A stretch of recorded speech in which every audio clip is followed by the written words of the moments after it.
It's Thursday, October 16th. Today, school attack thwarted. The international help that uncovered a planned attack in Thunder Bay. City road construction projects complete. How many have wrapped up already or are nearly finished? Time is winding down on a piece of the past. The rush to keep the Portage Place Mall clock ticking.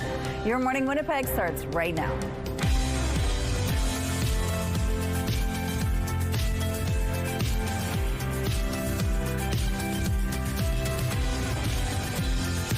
Good morning, Manitoba. Happy Thursday. Thank you so much for being with us here on Your Morning Winnipeg. We have a lot in the next 3 hours for you, including the spooky season is officially here at Your Morning Winnipeg. And Ainsley McPhail is live at Six Pines Haunted Attractions. It's a really spooky place to visit if you're looking for that kind of fun. We're going to take you around, give you a sneak peek on what it looks like and some of the jump scares. I'm sure Ainsley's going to get freaked out this morning. She's not up yet. She'll be awake soon. Oh, yes, absolutely. But the weather, it's still holding pretty steady. It's been really kind of nice. Well, it's going to get spooky, Rochelle. Maybe perfect timing for Ainsley's Live because, yes, we are likely going to be getting a little bit gray, getting a little bit stormy out there. Right now, though, it is 10 degrees, cloudy. Winds are out of the east. The barometric pressure is falling. The humidity at 82%. So yes, as evidence behind me, I won't bury the lead here. This is the system here. It kind of developed over the northern plains, and it's stretching into parts of southern Manitoba, likely later on this morning. Some instability wrapped in there, bringing the possibility of thunderstorms to the southwest through the day. We too will get some rainfall throughout the day today. Our futurecast gives us a better sense of how this will unfold. So as the rain progresses again with a chance of thunderstorms in the southwest, we're going to start to see it drift to the north. And as it does that, it intensifies. About 5 to 10 millimeters could be coming to us today in southern Manitoba. And then overnight, we too could see a little bit of instability, a risk of thunderstorms in Winnipeg and surrounding areas in the Red River Valley. And as it drifts off, I should say another 5 to 10 millimeters expected overnight. As it drifts off into the north, more instability begins to wrap in. We'll deal with more rainfall likely into tomorrow. And then that system really swirls mostly around northern Manitoba into the weekend. We start to see it push out overnight for us, setting the stage for a sunny weekend ahead, while a reversal of fortune happens while the north deals with a rather rainy weekend ahead. Meanwhile, with our temperatures, this is really interesting. We're barely budging. 11 degrees is our high and just 10 is our low, if you can call it that. And then tomorrow, exactly the same under the rainfall, 11 degrees. And we're not getting much heat with that sunshine, but I'll take the sunshine even though we kick off next work week under rainfall once again. Thank you, Catherine. Police in Thunder Bay, Ontario have charged a 13-year-old suspected of planning a violent school attack after a tip from international law enforcement. Thunder Bay Police was assisted by the FBI, Interpol, and the RCMP. The investigation determined that a youth in Thunder Bay was communicating online with another person believed to be in another country to conspire to counsel each other regarding a potential attack. The 13-year-old was charged with conspiracy to commit murder after police executed search warrants at 2 addresses. A Northern First Nation under a state of emergency has power once again, days after a winter storm knocked it out. However, other communities continue to deal with the aftermath. At its height, some 11,000 homes were without power after a long weekend storm. Nasichwa Waasik Cree Nation, which is located west of Thompson, declared a state of emergency Tuesday as it worked to get generators for people. Its hydro has since been restored. Manitoba Hydro expected to have power completely restored late Wednesday. However, its outage map still shows storm-related outages in communities such as Flin Flon, Snow Lake, and the Paw. As of Wednesday afternoon, the Crown Utilities said about 740 customers were still without power. The city's public works chair says most of Winnipeg's major road construction projects are nearly done, and some are actually finished. Janice Luke says the warm weather this season helped. CTV's Jeff Gill now on the number of projects completed and what's left. For many drivers, it seems like construction season will never end. Oh my God. Everywhere you go is so slow. I have to add an extra 15-20 minutes onto my drive. Well, road construction's a mess everywhere. Slowdowns here, slowdowns there. And it feels like no street is immune to lane closures and roadblocks. Everywhere you go, there are barricades. And you got to drive slow or you're going to run into them. It's been crazy. Yeah, very crazy. everywhere we go, on every street. The pain may be worth it after all. Public Works Committee Chair Janice Luke says a lot of the big projects are wrapping up or are completely finished. Abinogi is almost done. Pembina Highway is almost done. Inkster is done. The St. Norbert Bridge is almost done. City numbers show as of October 3rd, 35.2% of projects are complete. Another 7.6% are in the post-construction phase, meaning the main roadway is done. 49.2% remain under construction. Another 5.8% are in the design phase or the contract has been awarded, and only 2.3% will need to be deferred until next year. Lukes anticipates most of the ongoing work will get done before winter shuts things down, weather dependent. So really, it was a good summer, so we're on top of it. And while they may be a bit impatient and frustrated at times, some drivers say they know the repairs are needed. Like, I understand it has to be done. Absolutely, they are. We want a city that we're proud of. These roads are in terrible shape. There's lots of potholes. Well, our infrastructure is pretty old. In all, these projects add up to nearly 164 lane kilometers. Jeff Keel, CTV News, Winnipeg. Manitoba Public Insurance is reporting a net loss of nearly $20 million for the 2024 fiscal year. That's a significant improvement over the $129 million loss it reported the previous year. The total number of claims rose by about 2%, but the Crown insurer says it was offset by gains to its basic insurance, extension, and special risk extension lines of business. The end-of-year report comes as public hearings get underway for a proposed rate hike. The Crown Corporation is asking the Public Utilities Board for a 2.07% general rate increase and changing the minimum deductible from $750 to $1,000. A new memorial is honoring the service and sacrifice of Winnipeg police dogs. The Winnipeg Police Service unveiled its K9 Memorial Wednesday, located at the K9 building at the East District Station. A bronze sculpture named Forever Faithful stands at the heart of the monument in front of 4 granite pillars engraved with the names, badge numbers, and years of service of Winnipeg's police service dogs. Handler and dog form a team that protects our community in ways few can fully understand, tracking suspects, rescuing the vulnerable, detecting threats, and standing strong in the face of danger where others cannot. It took 9 years of community fundraising to finish the project. Since 1971, more than 78 police dogs have served with the WPS. A new study suggests feelings of loneliness can take a toll on your physical and mental health. A recent Public Library of Science study took a look at how loneliness affects health and found it can lead to an increased risk of depression and other emotional issues, as well as poor physical well-being. Feeling emotionally disconnected or isolated hits harder for some people than others. Women and adults over 45 who feel lonely a lot are especially vulnerable to depression. If you've been feeling lonely for a long time, joining a community program, group activity, or social club can help. But talking to a family member, doctor, or therapist is a good first step. Expect to see some people decked out in green around town this week. Our biggest CFL rival, the Saskatchewan Roughriders, are coming back to town, and they often bring a few fans with them. Pressure coming at Calera. They got him. Ball's out. Riders have it, and Caleras is down. Remember this hit that knocked out Zach Caleros? Winnipeg hasn't had much luck against the Riders this season, losing both the Labor Day Classic and the Banjo Bowl. Saskatchewan sits in first place in the West Division. Winnipeg is in 4th. Head coach Mike O'Shea says despite an 8-8 record, Bombers' special teams have come through.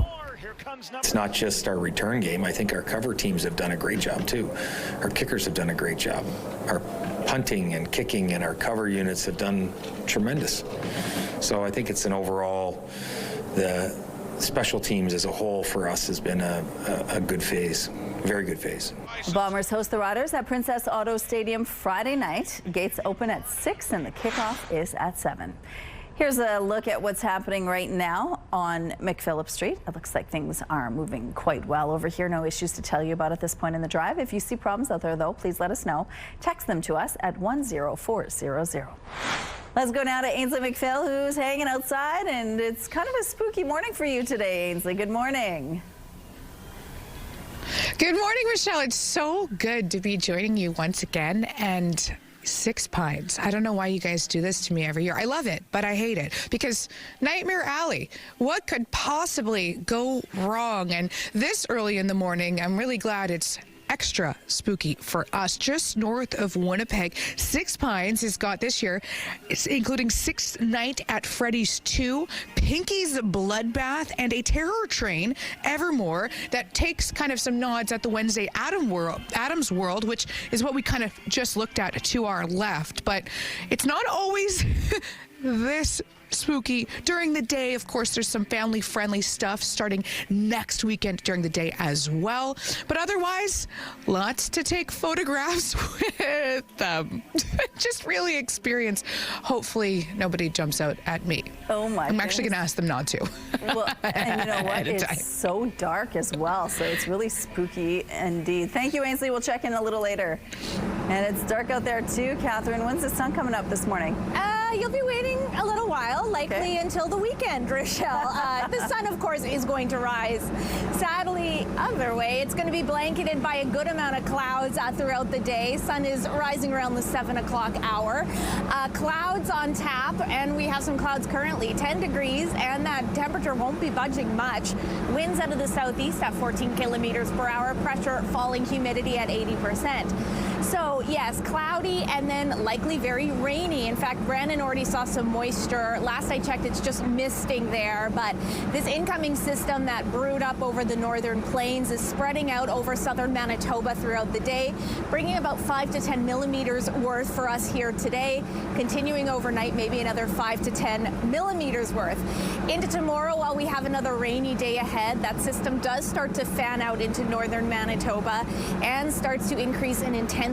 So while the north is looking at a rainy and unstable couple of days, meaning thunder, lightning possible, we'll deal with the sunshine into the afternoon. Temperatures, though, not heating up terribly. We're still going to be fixated around the low teen mark. Alrighty, we're going to take a break here on Your Morning Winnipeg. Whoops, but stay with us. So much more still to come. Weather is brought to you by Mr. Lube Plus Tires. Open late, ready when you are. Good morning, it is 6:15. The Manitoba Advocate for Children and Youth says the province must do more to reduce the harm caused to young people from wildfires. Sherry Gott says children's health and education are hurt by fires, particularly in remote and Indigenous communities, which are more likely to be evacuated. In addition to breathing in smoke and missing school, Gott says studies show children exposed to wildfires are more likely to experience adverse mental health effects than adults. Gott's office is calling on the province to assess the full impact of fires on young people and to ensure mental health, education, and child protection supports are part of emergency planning. We're concerned at the fact that the children didn't have didn't have access to an education. They also were exposed to many other issues in congregate settings. One of them being safety. People were crowded in those settings, and they were exposed to ongoing issues of substance use. This year's wildfire season in Manitoba was the worst in decades, with 32,000 people forced out of their communities. Your water rates may not be rising as much as previously thought. This after the city got funding commitments from other levels of government for a massive infrastructure project. During Tuesday's Finance and Economic Development Committee meeting, the Public Service said it can soon present a revised cost estimate for the biosolids facility at the North End Sewage Treatment Plant. This after receiving confirmation the funding will be split up almost equally between the city, province, and Ottawa. This will lower the debt burden for the city and subsequently for ratepayers. The total budget for the project is currently a little more than $1 billion. Time may be running out for an historic piece of Winnipeg's past. The 122-year-old clock inside Portage Place Mall is caught in the middle of True North's multi-million-dollar redevelopment project. But as CTV's Anton Unger reports, heritage advocates are hopeful it will keep on ticking. As the walls of Portage Place come down, the future of the iconic clock tower inside is up in the air. It really is an important part of our history. Heritage Winnipeg Executive Director Cindy Tugwell says to get the full story of this clock, you've got to go back in time more than 120 years ago to Winnipeg's old gingerbread City Hall. One of the most iconic and photographed buildings in the history of Winnipeg's heritage buildings. Installed in 1903, towering 105 feet high, this was the city's first public clock, guaranteed by its makers not to vary by more than 10 seconds a month. It signifies a moment in time when Winnipeg felt it was really on the map. Though the old City Hall was razed in 1962, the clock survived, eventually emerging nearly 2.5 decades later. Portage Place is now open. It stood in Portage Place Mall ever since, but now its time here may be running out. With True North launching a $650 million redevelopment project, Tugwell says Heritage Winnipeg has been working to ensure the clock ticks on. We have nothing else from the gingerbread City Hall saved, so this is all we have. True North Real Estate Development tells CTV News while the clock tower was made available for repurposing, no expression of interest was forwarded to True North Real Estate Development. The company says it's now working with Heritage Winnipeg, adding the internal workings and clock faces will be salvaged and kept in safe storage for potential use with their guidance for any possible future projects to be determined. So this may be the last time Winnipeggers see the iconic clock for a while, but Tugwell is confident it will, one day, keep right on ticking. There's a real recognition that these need to be kept, and we can wait patiently until there's possibly a new location and project for them to go to. Danton Unger, CTV News, Winnipeg. A city spokesperson tells CTV News the city is actively looking for a future home for the historic clock. Talks for a Canada-U.S. trade deal are back on this week in Washington. The pressure is really growing now for Canada and the U.S. to reach a deal. CTV News has confirmed Canada-U.S. Trade Minister Dominic LeBlanc is back in Washington for negotiations. Minister LeBlanc called talks last week successful and positive, but left Washington without a deal. Ottawa is said to be looking for short-term deals to find relief for specific industries like steel, aluminum, and energy. Donald Trump confirmed Wednesday he has authorized the CIA to conduct covert action inside Venezuela. I think Venezuela is feeling heat. He also said the U.S. hasn't ruled out strikes on land after targeting boats allegedly involved in drug trafficking. The move marking a sharp escalation in the Trump administration strategy to remove Venezuelan President Nicolas Maduro from power. And his government fired back Wednesday night, calling the U.S. intervention a violation of international law. Ontario Provincial Police have a reminder for new drivers. They need to have a real person in the car. A 19-year-old G1 driver was pulled over with a skeleton in the passenger seat. People with a G1 license need to have a qualified driver in the car. To be clear, a skeleton is not a real person, but at least the skeleton was wearing a seatbelt. Traffic is brought to you by Curtis Carpets, Manitoba's flooring experts. Some road closures to remind you about this morning. The northbound median lane is closed on Kenniston from Sterling Lyon to Taylor. The middle lane will close following the morning rush. The westbound median lane will also be closing on Ellis from Home to Arlington. And following the rush, all southbound lanes will be closed on Empress between Sargent and Saskatchewan. If you have any other traffic tips or updates to share with us, please text them at 10400. The Bathfitter Live Eye is brought to you by Bathfitter, your bath and shower experts for more than 40 years. I would have preferred a skeleton in the passenger seat when I was learning to drive because my dad was not a calming presence. Okay, currently, speaking of calm, 10 degrees out there, a bit of a calm before the storm. Cloudy, winds out of the southeast, the pressure is falling, the humidity sits at 80%. So yes, we are in store for a bit of a rainy day ahead. The other notable thing is that the mercury is kind of staying put for the next couple of days to the point that we're only rising. We're at 10 degrees here, another likely degree from here for a high, and and then not losing a lot of heat overnight.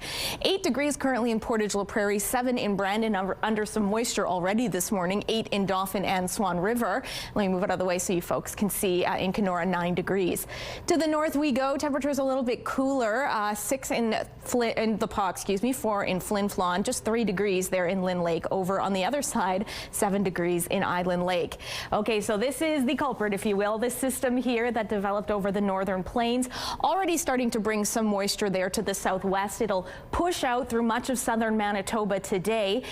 Over about 48 hours, broadly, southern Manitoba could get between 10 to 25 millimeters worth, but the southwest corner, more specifically, 30 to 50 millimeters. Again, that's from today into Saturday.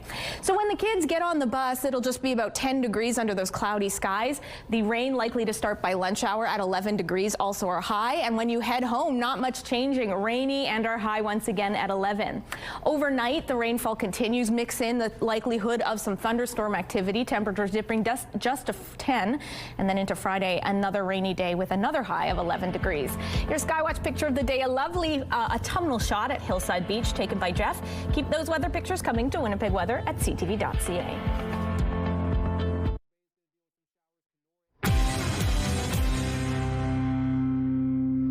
Your morning just got a whole lot richer. We're giving away a staggering $20,000. Imagine what you could do with an extra 20 grand. A dream vacation, home renovations, paying off bills. The possibilities are endless. Today's code word is vacation. Head to the contest page on ctvwinnipeg.ca or scan the QR code on your screen. Enter the code word vacation with your info for your chance to win CTV Your Morning Winnipeg's $20,000 giveaway. Good luck. If you pay a bill and there's not enough money in your account to cover a transaction, you could get hit with a non-sufficient funds charge known as an NSF fee. They're a major cause of frustration for some because even if your account is $1 short, you could have to pay a $48 penalty. But as CTV's Pat Foran reports, that's changing. I think that I'm not the only one that's dealing with this. Elvira Townsend of Surrey, BC says she always tries to pay her bills on time, but recently her bank balance dropped to minus $9. She was immediately charged an NSF fee of $48, putting her account $57 in arrears. I was very stressed out because I'm on disability and right now money is very tight. Townsend says she applied for overdraft protection in the past, but her bank denied her because she had a lower credit score. I know there's a lot of people struggling. I'm struggling, and that $48 is a lot. Currently, Canada's major banks charge $45 to $48 per NSF transaction. The charges have helped banks profit billions of dollars since they were first implemented. These fees tend to hit the people who can least afford them. Changes to the fees will happen March 12th of next year. There will be a $10 cap on NSF fees. Banks can't charge more than one NSF fee within 72 hours. There can be no NSF fee if an account is short by less than $10, and banks must alert customers and give them time to deposit funds before charging an NSF fee. The Credit Counseling Society says 34% of Canadians are charged with at least one NSF fee each year. We're talking about over $600 million worth of money staying in people's pockets, so it's pretty huge. This is something positive. Acorn Canada, a group that advocates for low and moderate income people, has been fighting for the reforms. Well, it says lowering the fees from $48 to $10 is a good start. It says Canadian banks should follow the lead of American banks. Many have scrapped NSF fees altogether. We should be taken off completely, like they did in USA. And the banks are still going. The banks are still making profit. Townsend is hopeful more changes can be made to help her and others be eligible for overdraft protection. Pat Foran, CTV News. Your Morning Winnipeg. Coffee is brought to you by Robin's Donuts, your favorite stop.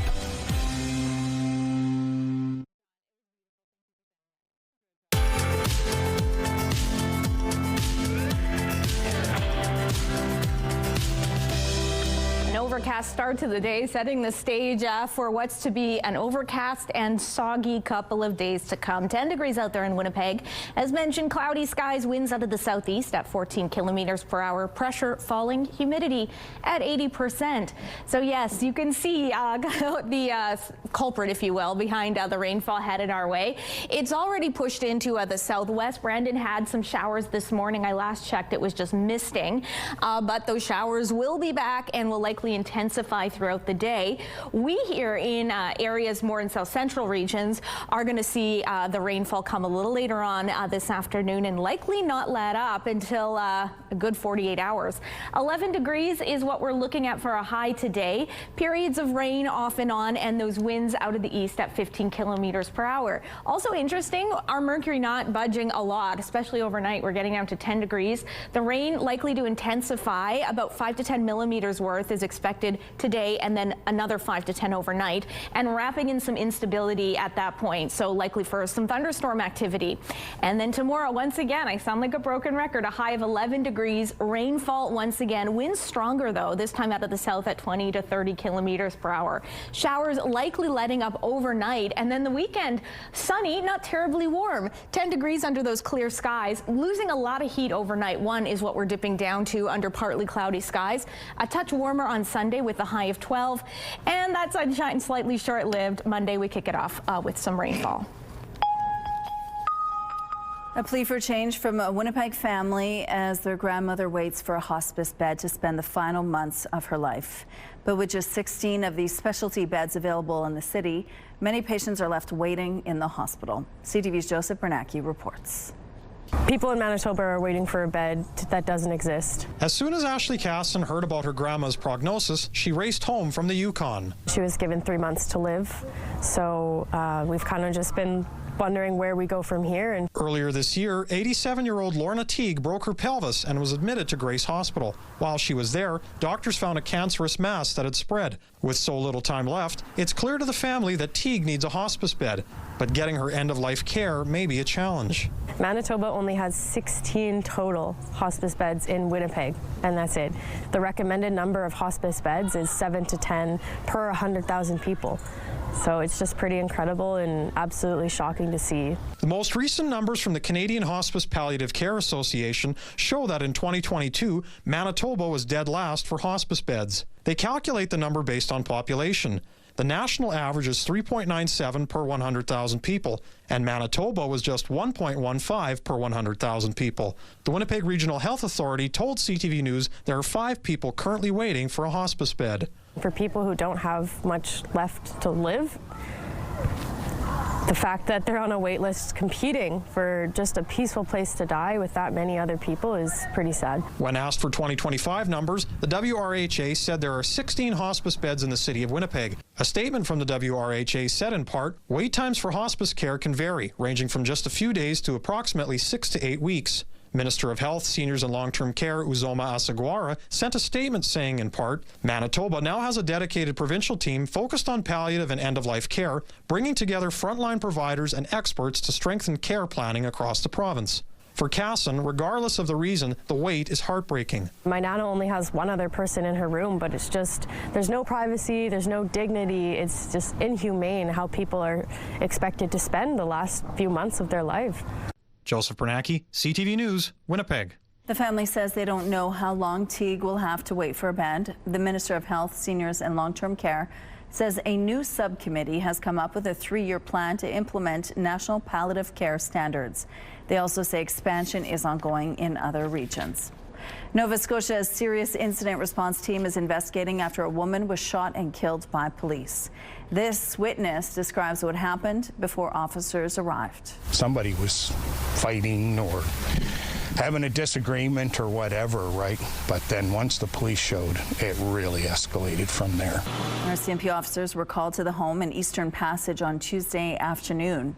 There was a knife at the scene. Investigators say police tasered the woman, but she kept coming. That was when one of the officers opened fire. The woman was pronounced dead soon after that. No one else was hurt in the incident. Hamas says it needs more time to find and return the remains of Israeli hostages. The group says it has handed back all the bodies it can access, and special equipment is needed to find the remaining hostages. The remains of 2 more hostages were returned last night. If their identities are confirmed, it means the bodies of 19 hostages are still in Gaza. The first phase of the ceasefire deal calls for the return of 20 living and 28 dead hostages. As aid truck lines up this morning at Gaza's main Rafah crossing, there are reports about its reopening. Reports now say Israel will open the crossing for people to pass through, but not aid. Fuel and aid has started to enter Gaza through other crossings. The federal government is hoping to speed up the adoption and training around artificial intelligence with a new funding commitment. New Media Manitoba is set to receive more than $2.3 million to help integrate AI into its facility. It's expected the money will support 77 new jobs, as well as help train 100 people and dozens of small and medium-sized businesses in the use and commercialization of AI. I think there's already been cases of people using AI to really reduce mundane tasks and things that may be routine, and sort of that aspect of it being that they can really reduce time for those activities and focus on more strategic activities that would add more value and productivity to their business. So we're already seeing a lot of that. New Media Manitoba's executive director says funding and the wider integration of AI will have benefits beyond the tech sector.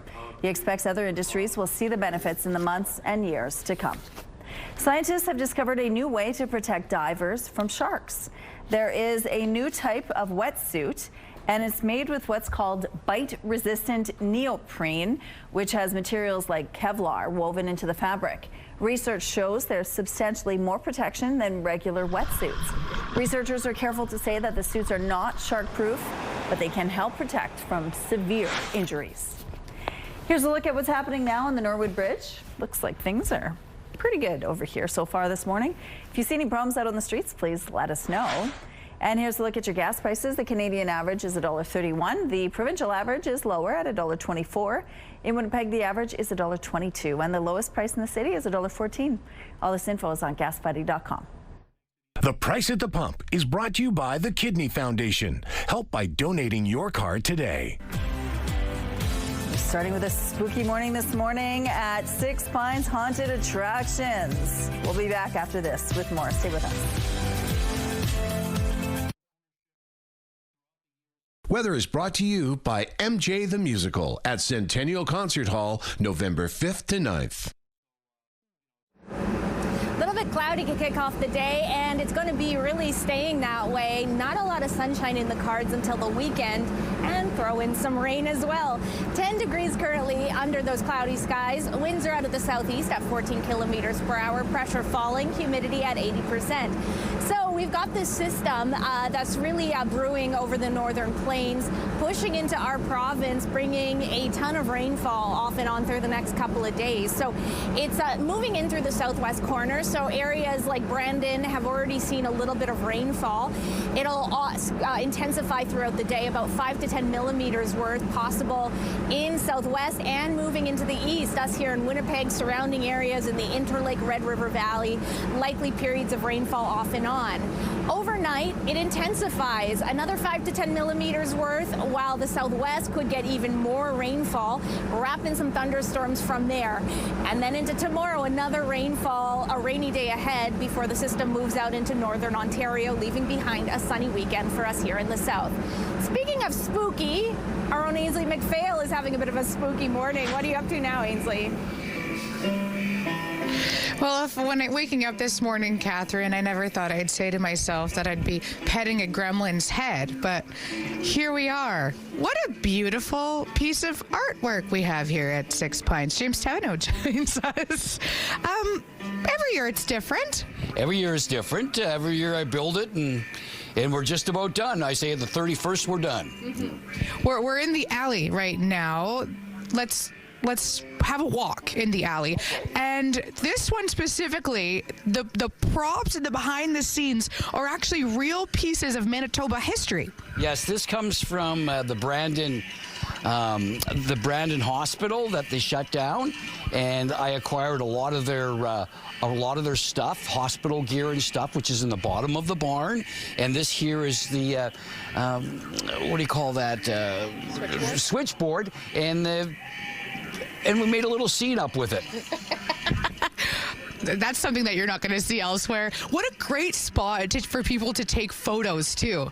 Yes, this is what it's all about. So you get to have fun. You get to go inside and take your pictures and put them in the head, and I'll show you how you do that here. Oh, I did not think that this is what we were going to do. Here we go. We go like this here. And you go, see?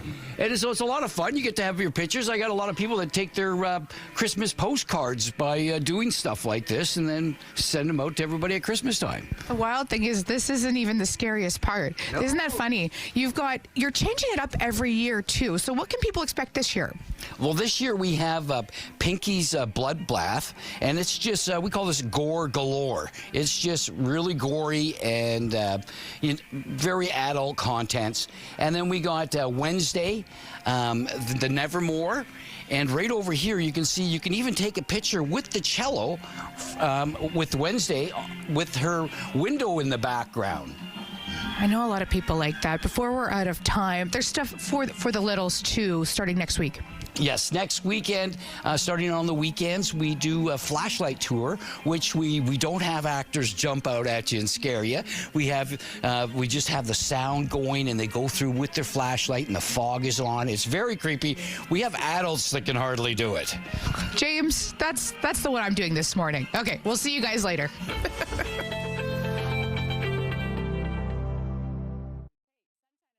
Looking at the early markets, the Dow Jones making positive gains overnight. The Nasdaq and S&P index are also trading higher. The loonie is flat at 71.20 cents U.S. The Hang Seng slipped 22 points. The Nikkei index jumped 605 points. Good morning. It is 6:46. The city is preparing to pay out $7 million to settle a trio of wrongful imprisonment claims. It has to do with the case of Brian Anderson, Alan Woodhouse, and Clarence Woodhouse, 3 Indigenous men who were convicted and imprisoned in 1974 for the murder of a Winnipeg restaurant worker. All 3 were exonerated in recent years. The Public Service says the money would be used to settle a suit brought forward by each of the 3 men, claiming false arrest, negligent investigation, and human rights violations, among other things. It adds the city is in talks with its insurance provider about coverage, but the payout is likely to be less than the settlement amount. The mayor says he intends to vote in favor of the settlement. My intention right now is to vote in favor of that because that's what the courts have said, and so I think the city has an obligation to make good on obviously what the courts have instructed us to do. But first and foremost, we'll be having discussions with our city staff at the meeting. The province and federal government are also named in the suit. James Locklear, one of the lawyers for the men, told CTV News he's not able to comment on the proposed settlement. The Executive Policy Committee will vote on whether or not to approve the funds next week. A proposed drug detox center at 190 Disraeli could open up in a matter of weeks. It hangs on whether or not a bill to extend the detention period for intoxicated people is passed at the legislature. We are aiming for November 1st, but as soon as the legislation is passed, that's when we are looking to start that process. A bill before the Manitoba Legislative Assembly looks to extend the detention period for people intoxicated on drugs such as meth from 24 hours to 72 hours. If passed, 20 detox beds will be quickly opened at Nadina Waymack, our relative's place. Housing Addictions and Homeless Minister Bernadette Smith says the center will be staffed by medical professionals. However, PC leader Abi Khan is questioning how it'll actually work. More information about these facilities, where these facilities will be located, how much these facilities are going to cost, what is going to be the makeup of these facilities, how many nurses is it going to require to run these facilities, how many doctors. A community committee meeting to answer questions from the public is scheduled for tonight. More than 2 months after the strike, there are still Air Canada customers waiting for their refunds. try to go around it to give the clients a hard time, and hopefully many will tumble from that big group of people. Rena Antonucci from Montreal paid $16,000 out of pocket while she was delayed in Dublin. She says Air Canada is paying her for about $12,000 of that, but the money hasn't arrived yet. She was also not told why she's not getting all of that money back. Air Canada says more than 500,000 customers were affected by the flight attendant strike. The airline says it expects to have most claims resolved by the end of the month. Montreal police say one of the most wanted fugitives in the country has been arrested. Pierre Philogène was among 25 of the most wanted suspects in Canada. He was wanted for first-degree murder. Just last week, police showed his face along with 24 hours as part of the federal Be on the Lookout program. Philogène was arrested Tuesday evening in Surrey. He's now behind bars in BC and will be repatriated to Montreal, where he will face the murder charge.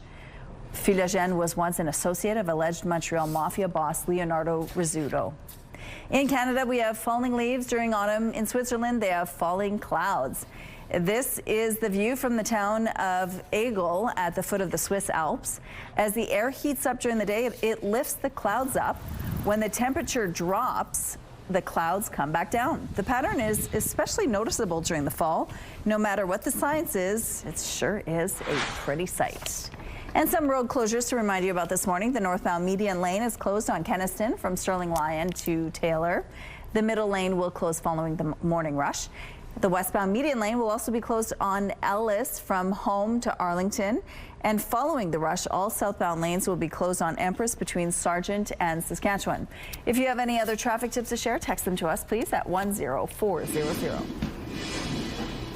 Looking pretty cloudy, not as clear as the Swiss Alps, sadly. 10 degrees under those overcast skies. Winds are out of the southeast at 14 kilometers per hour. Pressure falling, humidity sits at 80%.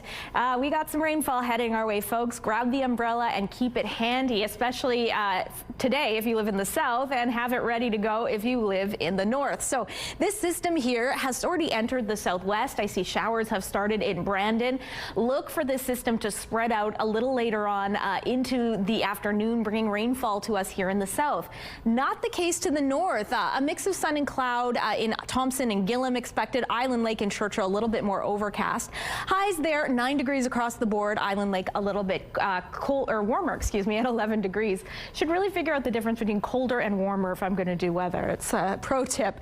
Meanwhile, a mix of sun and cloud also on the way to the northwest. Temperatures a smidge warmer. The Paw at 11, Lynn Lake at 11 as well. The Flin Flon at 9 degrees, 12 in Norway House Cree Nation.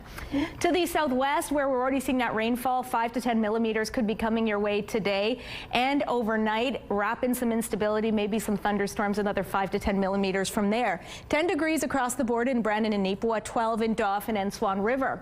For us here, rainfall expected off and on as mentioned. Highs there all in the low teens. Northwestern Ontario, rain for you as well, similar highs. Overnight tonight, that rain continues. Mercury barely budging to 10 degrees. And then Friday, also rain, a high of 11. Thanks, Catherine. Finding work is a major challenge for many young people in this country. Wednesday, the Conservatives pitched their plan to improve job prospects. CTV's Abigail Beeman breaks down the details. Your hand up if you've applied to more than 20 jobs already. A frustrating job market for these university students. I must have applied to like 70 jobs or something like that, and most of them just don't get back to you. Then you have to really push and be desperate for the job if you really want to get anything. And even then, there's all these AI screenings. While Canada's unemployment rate sits at 7.1%, Statistics Canada puts youth unemployment at 14.7%, the highest since 2010, excluding COVID years. We are calling on the government to take our constructive ideas and include them in Budget 2025. New in the Conservatives' youth jobs plan today, a 100% capital cost tax write-off in the first year for employers that build housing for employees. And a change to the Canada Student Financial Assistance Program to give more help for in-demand fields. The government should establish a process for making objective determinations about what areas of study are more or less likely to lead to positive career outcomes. The plan is inadequate to the scale of the problem. It's tinkering suffering with an issue that needs a large-scale response. This economist would like to see government action that creates demand, while the students give the Conservative plan mixed reviews. Providing housing would give us more opportunities to get those jobs in smaller cities. You can see a lot of, particularly the schools, pulling away from focusing on the arts, and I feel like by the Conservatives promoting this kind of plan, it may even further that. The Jobs Minister's office tells CTV News the Liberal government has created more than 130,000 jobs opportunities for young people and promises more to say on youth unemployment soon. Fall into fashion with your Morning Winnipeg for your chance to win. To help warm up your wardrobe, we're giving away 3 $500 shopping sprees from Outlet Collection Winnipeg. To enter, head to the contest page on our website, ctvnewswinnipeg.ca, and submit your details. And make sure to join us on Fashion Fridays for the latest in fall fashion from Outlet Collection Winnipeg. Many provinces still won't allow American alcohol on their shelves. One Saskatchewan distillery hopes to fill the void for U.S. products, but instead got a surprising twist. CTV's Allison Bamford explains. On liquor store shelves, a colorful Saskatchewan product meant to replace the American liqueur Sourpuss. It was probably a good 3 months of development to get them right. When provinces banned U.S. alcohol in March, Saskatoon's Stumbletown Distilling saw an opportunity. We thought we would be taking over all of that market and there'd be a lot less competition. But the rollout of the distillery's Sour Rocket didn't go to plan when Saskatchewan lifted its ban on U.S. booze in June, slowing sales for what they had hoped would be a major moneymaker. It would have went a long way to kind of keep that supply chain closed a little longer for small producers like us. There's still a strong Buy Canadian movement across the province and country. Canadian alcohol sales at this Saskatoon liquor store are up 35%, while American sales have been slashed in half. Right now, nobody's buying the American products.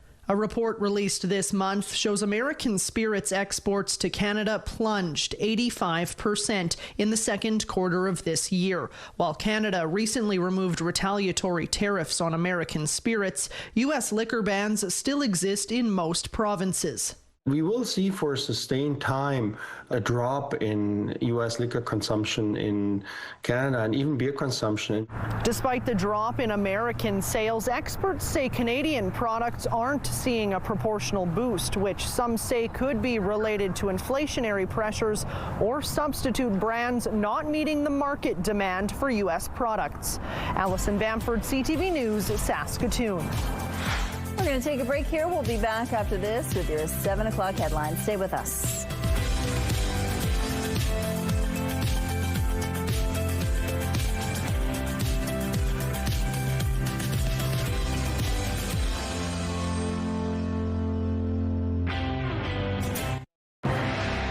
It's Thursday, October 16th. Today, nearing the finish line. What's the latest on Winnipeg's ongoing construction projects? Plus, in the works, when new rules around Winnipeg encampments are expected to take effect. And Forever Faithful, how officers are honoring the service of police dogs. Your Morning Winnipeg starts right now.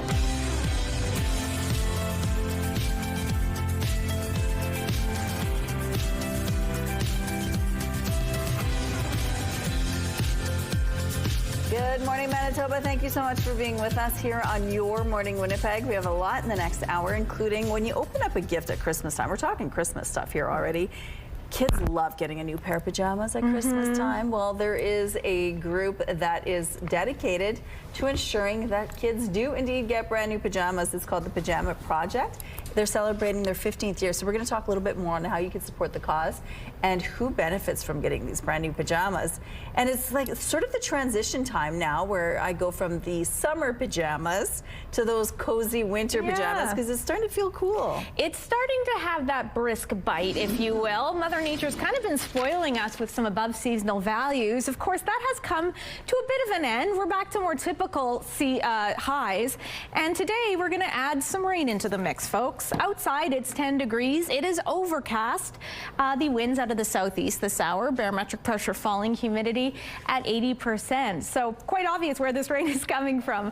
This system right here that's pushing in through the southwest. Already some rainfall reported in Brandon. Look for that to continue throughout the morning and fan out further into our neck of the woods. Our Futurecast gives us a sense of this. So as the day progresses, about 5 to 10 millimeters worth of rainfall could be falling in southern Manitoba and continuing overnight as some instability wraps in with it. You can see some smattering there, maybe some thunder and lightning. Likely the hardest hit area of our province will be the southwest. In the 48-hour period, Environment and Climate Change Canada says about 30 to 50 millimeters could fall. The north staying relatively clear today and overnight. And then you join the club into the weekend while this system kind of swirls. And again, really sticking around that southwest point. It does push into northern Manitoba in time for the weekend. While we start to see the tail end of it on Friday, we'll deal with some sunshine as we see it move out of our region.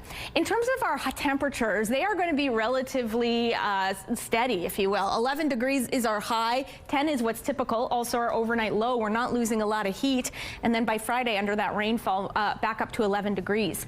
Your weather art of the day, this one drawn by Mara. Mara's actually from Alberta, but she was inspired by the autumn leaves at her grandparents' cottage in Clear Lake. Gorgeous, wonderful artwork. Thank you to Mara for submitting, and if you've got weather art of the day from your kids, we would love to see them. You can email them to winnipegweather@ctv.ca.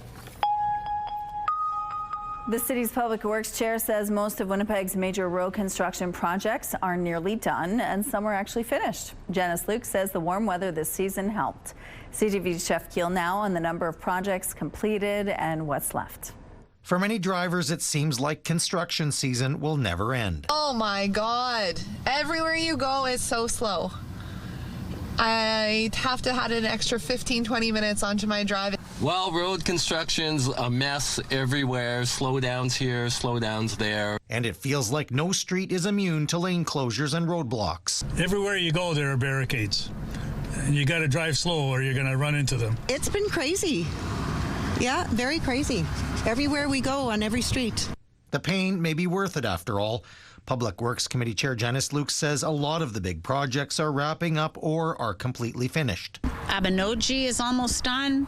Pembina Highway is almost done. Inkster is done. The St. Norbert Bridge is almost done.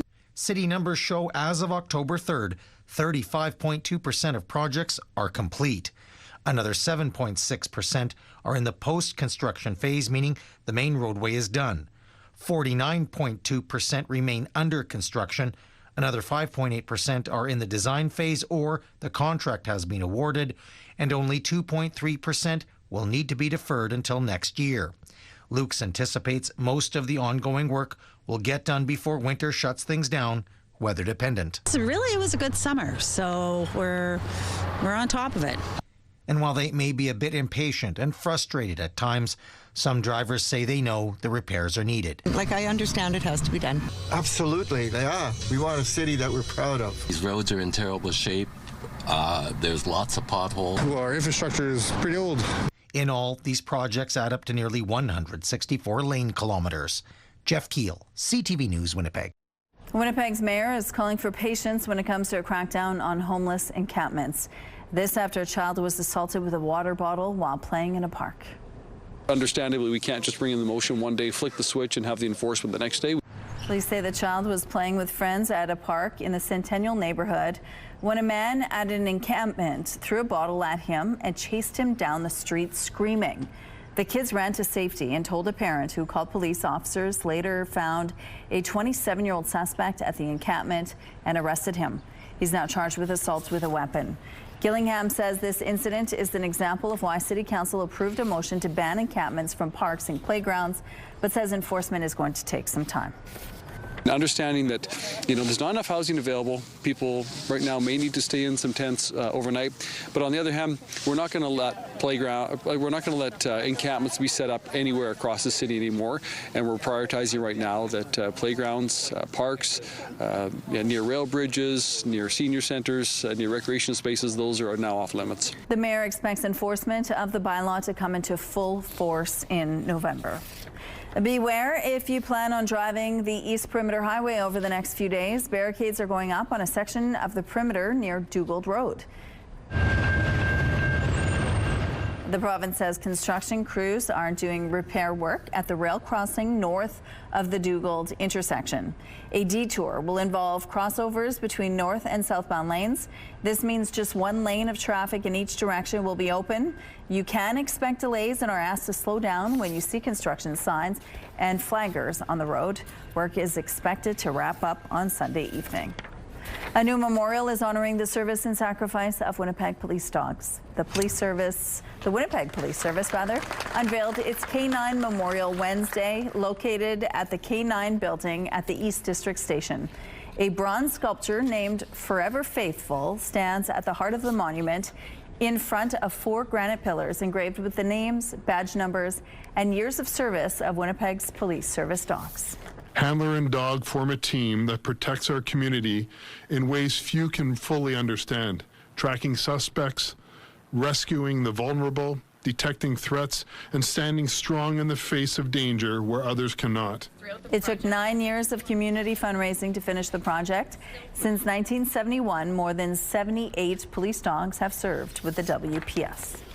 Halloween is just around the corner, and this year's top costumes have been revealed. Number 1 this year for kids' costumes, Spider-Man.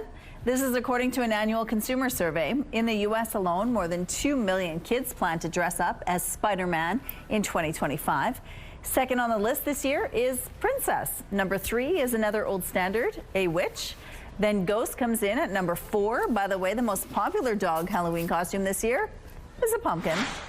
Here's a look now at what's going on in the current traffic situation along Osborne Street. It looks like things are moving well over here. No issues to tell you about at this point in the drive. If you see any problems, text them to us, please, at 10400.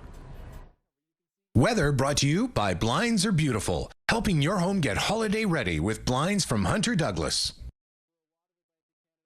Home sales in Canada dropped in September for the first time in 6 months. The 1.7% decrease came despite a cut in the Bank of Canada rate. CREA senior economist Sean Cathcart says the expectation of a rate cut wasn't clear until the 11th hour, and that may have made people hesitate, and the impact may be felt in October numbers. Toronto and Winnipeg saw increases, but there were dips in Calgary, Edmonton, Vancouver, Montreal, and Ottawa. Well, Canada is threatening to sue Stellantis over its plans to move Jeep Compass production from a Toronto area plant to one in Illinois. Industry Minister Melanie Joly calls the plan unacceptable and is demanding that Stellantis come up with new mandates for the facility in Brampton. Joly says it has legally binding commitments involving government support, and Ottawa will do what it has to do to ensure Stellantis honors the agreement. European natural gas prices advanced over more Russian attacks on energy assets in Ukraine. The overnight drone and missile strikes forced some critical gas facilities to temporarily halt operations. The news comes as pipeline flows from Europe's top gas provider fell due to seasonal work, and wind generation dropped in parts of the region in Norway.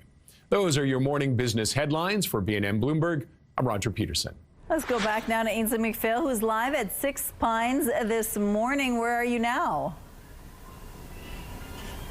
I'm on the couch, Rochelle. I feel like I'm our audience. Well, I'm them watching you. Does that make sense? This is Stranger Things, and there's tons of pop culture references here at Six Pines, whether it's Scooby-Doo or the Monsters, Inc. door. They even have the old Ghostbusters mobile. So it's bringing you back in time to some of your favorite films, books, and more. There's also Manitoba's largest gift shop for Halloween. items, tons of places to take photos and maybe even put it on your Christmas card. So coming up at 7:28, we're going to be looking at Pinky's Bloodbath and getting a bit of a behind-the-scenes look.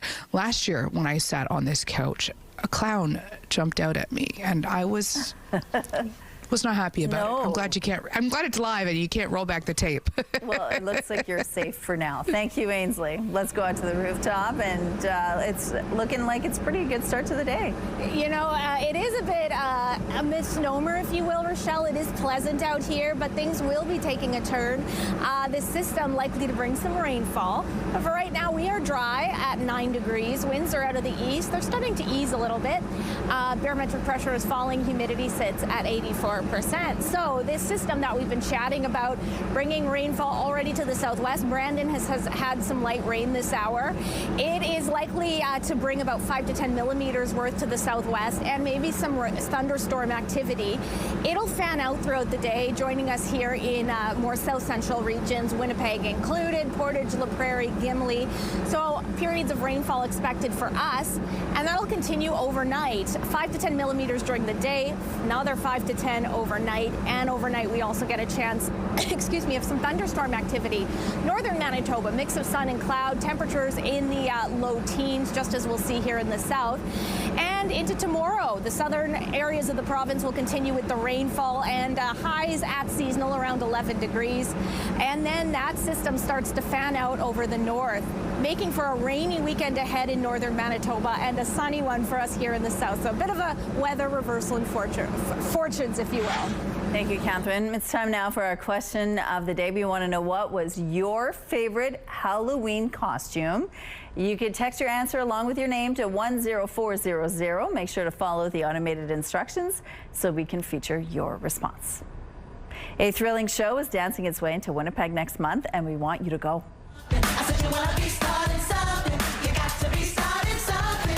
MJ the Musical centers around the making of Michael Jackson's 1992 Dangerous World Tour. We have a pair of tickets to give away for the Wednesday, November 5th show. To enter, head to the contest page on our website, ctvnewswinnipeg.ca, and fill out the form. Good luck. We're going to take a break here. We'll be back after this with more news and entertainment too.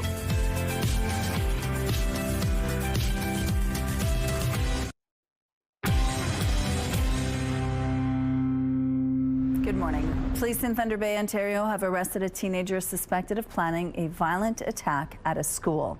Police say the 13-year-old was communicating with someone online to conspire and help each other regarding a potentially imminent attack. Investigators believe the other person was in another country and may have also presented a threat to the public there. Thunder Bay police say the FBI and Interpol assisted with the investigation. Officers enforced 2 search warrants in Thunder Bay Tuesday, and on Wednesday, a 13-year-old was charged with conspiracy to commit murder and counseling to commit an offense that was not committed. Police say the teen remains in custody. A Northern First Nation under a state of emergency has power once again, days after a winter storm knocked it out. However, other communities continue to deal with the aftermath. At its height, some 11,000 homes were without power after a long weekend storm. Nasitcha-Waasik Cree Nation, which is located west of Thompson, declared a state of emergency Tuesday as it worked to get generators for people. Its hydro has since been restored. Manitoba Hydro expected to have power completely restored late Wednesday.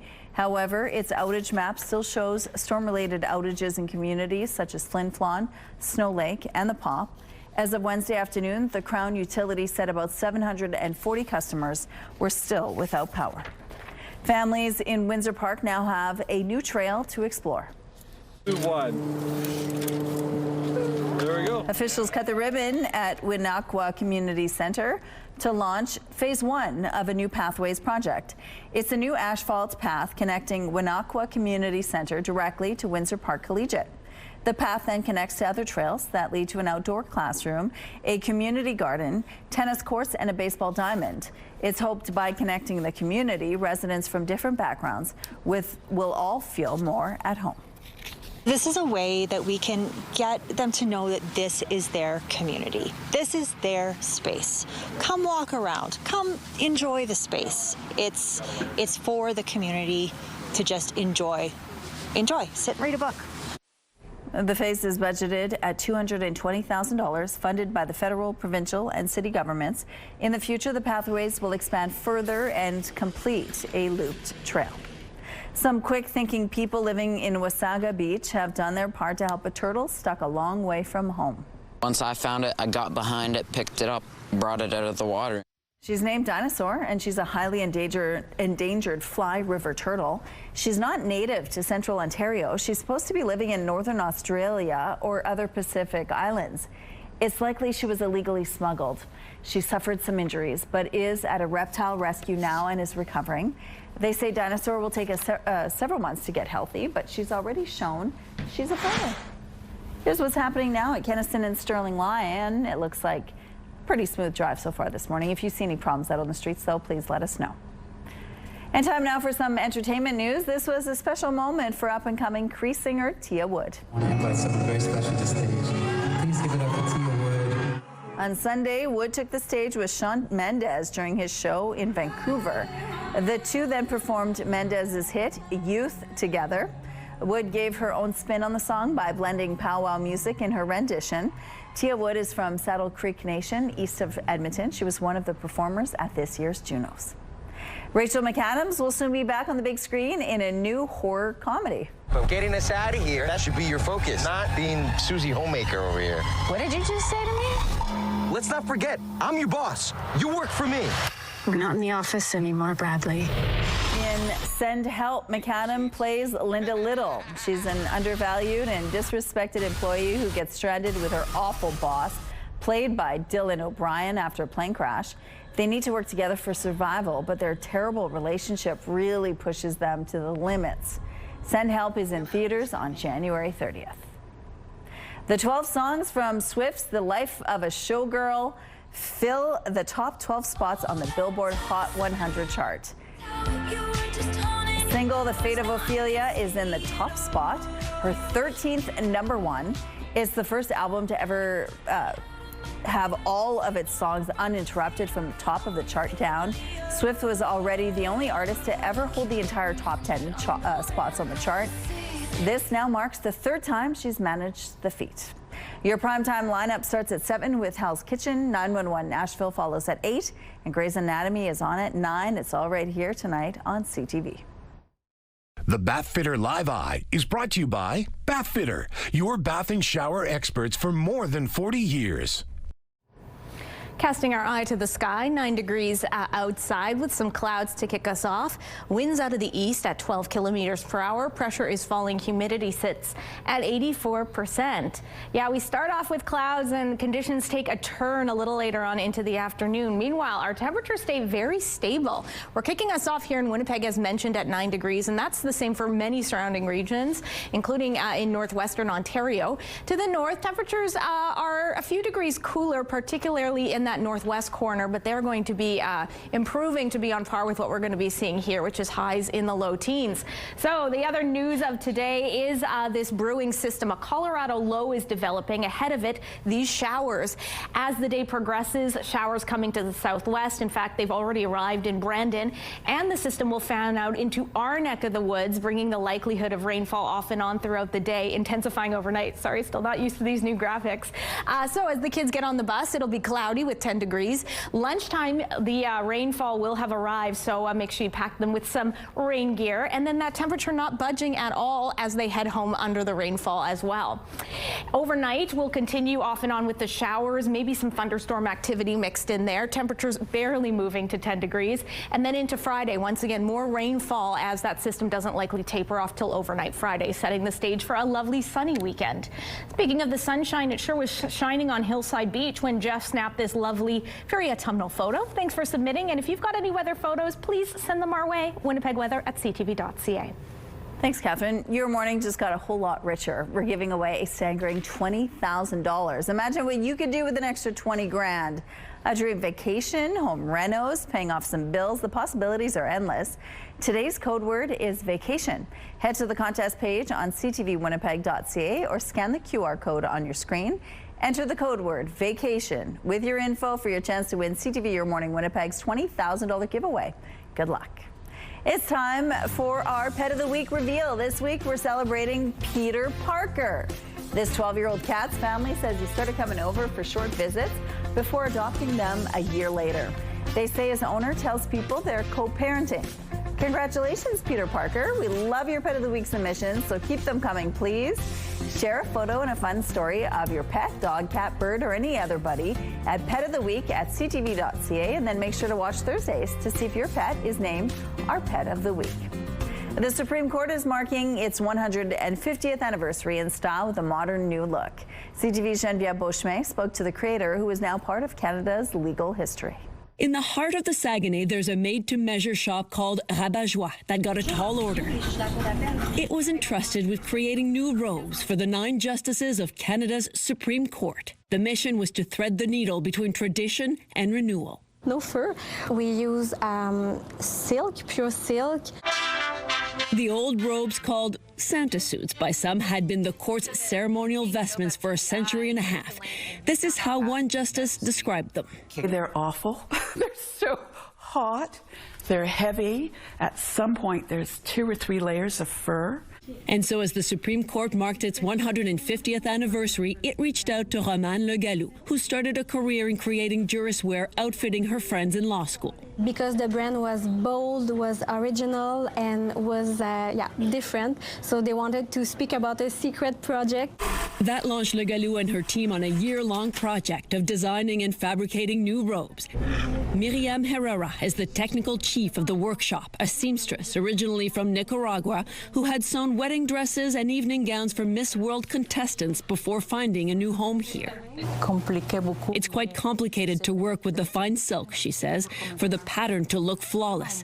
Gone is the white fur and red suits. In are the black robes, elaborately embroidered with the court's crest, lined with red piping as a nod to the Canadian flag. At their debut earlier this month, Chief Justice Richard Wagner called the design modern, simple, distinctly Canadian. And this is what was the core values for creating these masterpieces. And now this yarn of the Supreme Court robes is part of the fabric of this region, a point of pride. And now the shop here in the Saguenay is hoping to make a seamless transition to many more markets right across the country.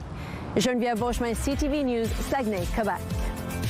Visit Six Pines Haunted Attractions with us this morning. Stay with us for more Spooky Haunt. Let's go back now to Ainsley McPhail, who's live at Six Pines this morning. So far, no jump scares this morning, Ainsley, which is a good thing.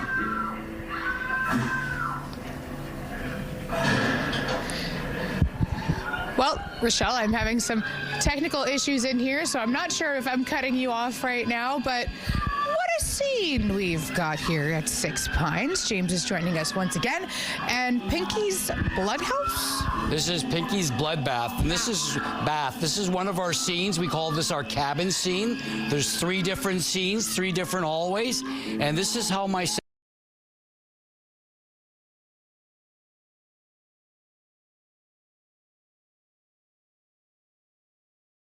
come up with these different themes. We watch a lot of horror movies. Me and my son, we come up with all sorts of different ideas. And this one here, we had the cabin look, and we just made it the way it is. And we just come up with them. I don't know how we do it. We just come up with them. We start drawing actually, the different rooms that we're gonna do, and that's how we come up with them. You mentioned your son. I know that this is really a family business. What does that mean to you to be able to put all of this together and so much more in advance as well? There's a lot of prep. Yes, this is 3 months worth of prep. We start actually once it thaws out in May, and it takes a long time to get it done. And I always joke we're not done until October 31st setting up, because we really aren't. We're always fixing things, lighting, sound, and we also do scent. So like this scene here has a scent. Slaughterhouse, it's called. You said, I'm sorry, you said scent? Scent. Because I thought you said set. I'm like, we are on a set, but set. Okay, slaughter. Okay, I don't know if I believe. What do you get, a candle? A slaughterhouse candle? It's a special scent from the haunt industry that we pump through the house here, and it smells like rotting meat. No, I'm just kidding. Before we're out of time, there's so much going on. Is there anything else you want people to know when they come? Well, when they come, expect to get scared. There's people that are going to be running at you. There's people that are going to be jump scares. There's all sorts of things that happen, okay? It's not just a walkthrough. You're not outside. Everything is indoors. Thank you so much. See you guys soon. Thank you, Ainsley. Oh boy, just the sounds alone scare me. That's what my kitchen looks like when I've been tasked with preparing a meal. It's a similar sight and smell, I would imagine. Oh no. It's how you keep a man, Rochelle. Terrible meals. Just kidding. All right, 9 degrees out there, cloudy, overcast, winds out of the east. The barometric pressure is falling. The humidity sits at 84%. So yes, we are going to be dealing with likelihood for some rainfall off and on throughout the day. You can see that system that's developed in front of this Colorado low creeping over the border there. It's already been a rainy start to the day in Brandon, and we'll be joining the party in due time, likely later on this morning. We'll start to see those periods of rain. It'll be disorganized to start, and then that high will be 11 degrees, slightly warmer than what's typical. But what's notable is our temperature is not budging a lot from there. Overnight, we just dipped down to 10. The rainfall likely to intensify. Another 10 millimeters to 20 millimeters could be coming overnight as this Colorado low pushes further into our province, and that's what's really going to bring up those rainfall totals. And then into tomorrow, much the same as we start to see it move further into the north. We will have a rainy Friday with another high of 11 degrees. The difference here, though, is those winds will be stronger out of the south at 20, gusting at times to 30 kilometers per hour. From there, that system moves into northern Manitoba. A good rainy couple days for you. While we enjoy some sunshine here in the south, it doesn't bring a ton of heat, mind you. 10 degrees on Saturday. Overnight, quite chilly at 1 with partly cloudy skies. Sunday, even warmer, likely our warmest temperature for a number of days to come. 12 degrees under that sunshine. And then, unfortunately, rainfall expected overnight and kicking off the work week under the showers. So don't put away that umbrella just yet with a high of 7. A plea for change from a Winnipeg family as their grandmother waits for a hospice bed to spend the final months of her life. But with only 16 of these specialty beds in the city, many patients are left waiting in hospital. People in Manitoba are waiting for a bed that doesn't exist. As soon as Ashley Casson heard her grandma's prognosis, she raced home from the Yukon. 87-year-old Lorna Teague broke her pelvis and was admitted to Grace Hospital. Doctors found a cancerous mass that had spread. With so little time left, her family says Teague needs a hospice bed, but getting one may be a challenge. The Canadian Hospice Palliative Care Association says Manitoba ranked last in 2022 for hospice beds per capita, with just 1.15 beds per 100,000 people compared to the national average of 3.97. The WRHA tells CTV News 5 people are currently waiting for a hospice bed. There are 16 beds in Winnipeg, 12 at Grace Hospice, and 4 at Jocelyn House. A statement from the WRHA said, in part, wait times for hospice care can vary, ranging from just a few days to approximately 6 to 8 weeks. My Nana only has one other person in her room, but it's just, there's no privacy, there's no dignity. It's just inhumane how people are expected to spend the last few months of their life. The family doesn't know how long Teague will wait for a bed. The health minister says a new subcommittee has developed a 3-year plan to implement national palliative care standards, and expansion is underway in other regions. Multiple investigations are underway after a cyber attack with pro-Hamas messaging hit airports in Canada and the U.S. Hackers gained access to public information systems at 3 different airports in the country, including 2 in BC and 1 in Ontario. Boards displaying flight information switched to the message, "Israel lost the war, Hamas won." At the same time, the PA system began to broadcast an unauthorized audio recording. The cyber breach briefly delayed some flights at Kelowna International Airport on Tuesday. Similar cyber attacks happened at Victoria and Windsor International Airports. An incident was also reported at Harrisburg International Airport in Pennsylvania.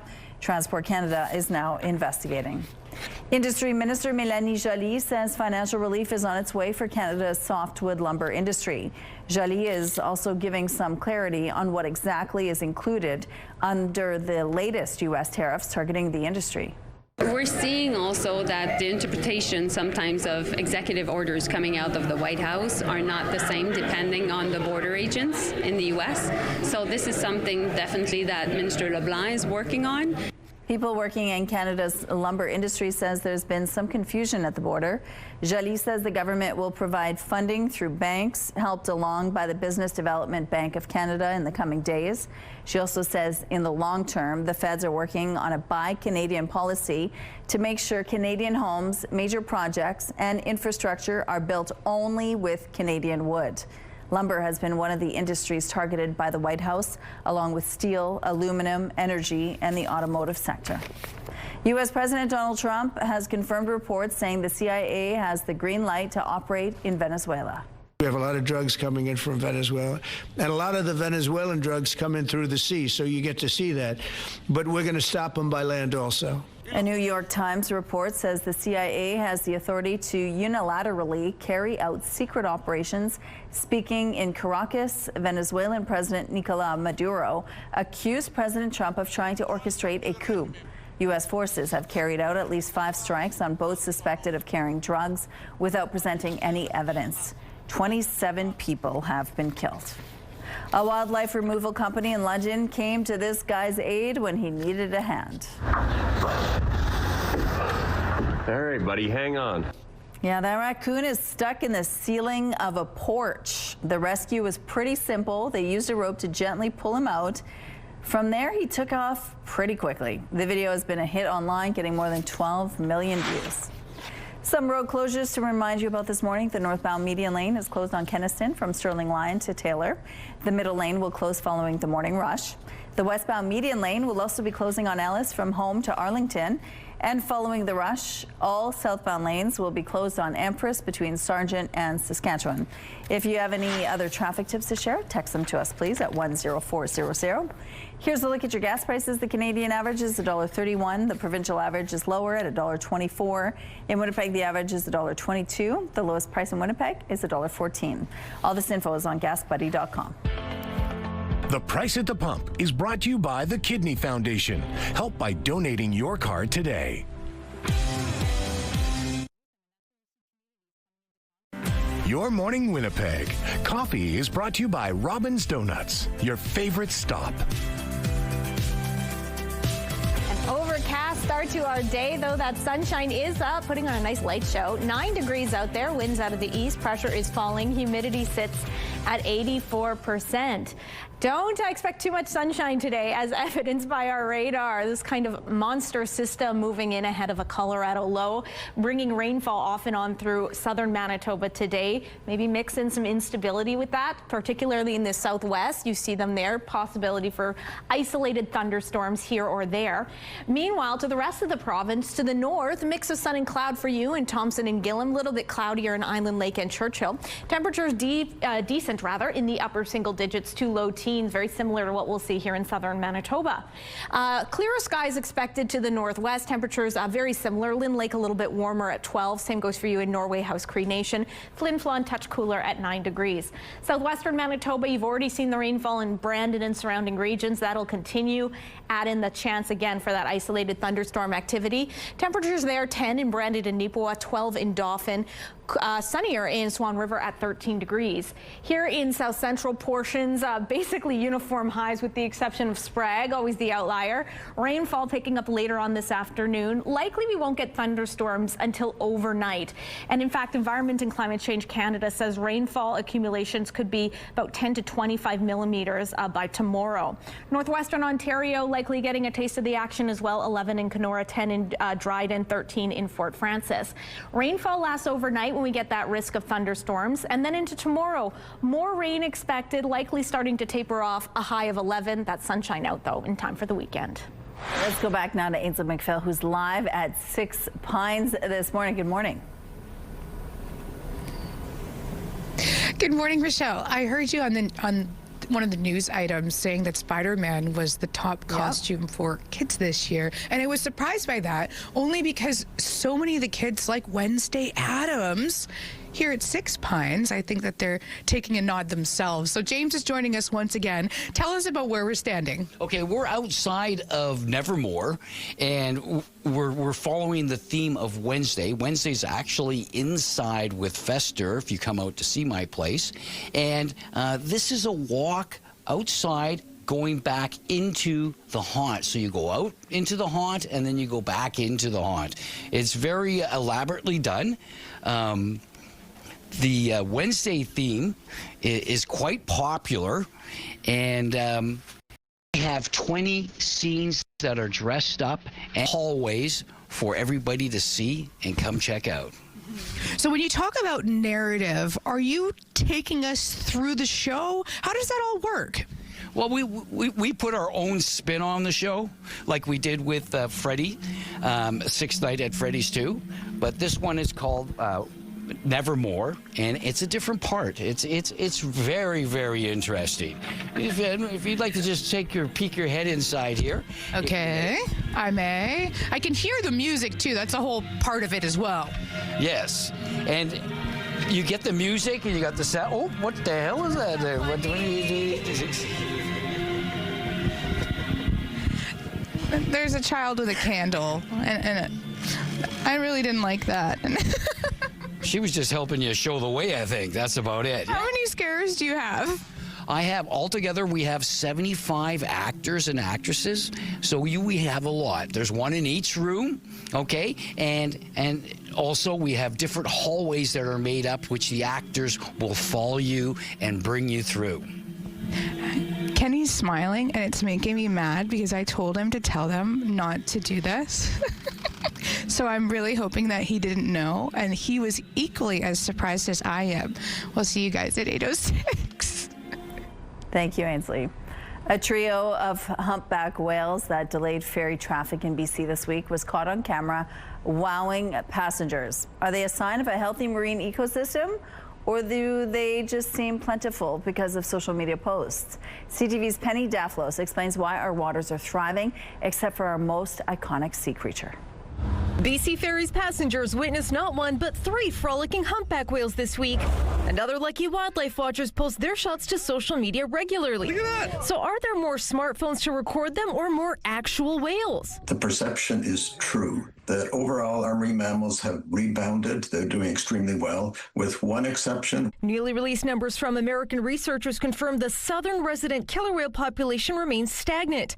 The majestic creatures are very picky eaters. And so when you see declines in the abundance and size and quality of Chinook salmon prey, that's when you see these declines in southern resident killer whales. Chinook salmon swim through northern resident killer whale territories first, leaving fewer for our local pods. What happens in Asia affects animals here because the ocean is all one, and all we need to do is look at ocean currents. As well as water contamination and ship traffic that impacts mammals' ability to navigate and find food. We see California sea lions, harbor seals, stellar sea lions, humpback whales, transient killer whales. In many ways, it's all good news. There's so much effort and attention being paid to ensuring that we protect them, and they're allowed to thrive here in our waters. To the layperson, there's no visible difference between transient and resident killer whales, but transients are bigger and eat seals and other mammals. So the slow extinction of salmon-eating resident killer whales isn't about losing the sight of them in our waters. I really think fundamentally the world is made emptier and uglier and worse every time we lose a species or a culture or a society. And southern residents are really, really unique, even among killer whales. As we do a better job of reducing our impacts on their habitat, every glimpse seems to encourage us to do even more. I often see the marine mammals that are here as the ambassadors of the Salish Sea. They're speaking up for others that don't have a voice. Penny Daflos, CTV News, Vancouver.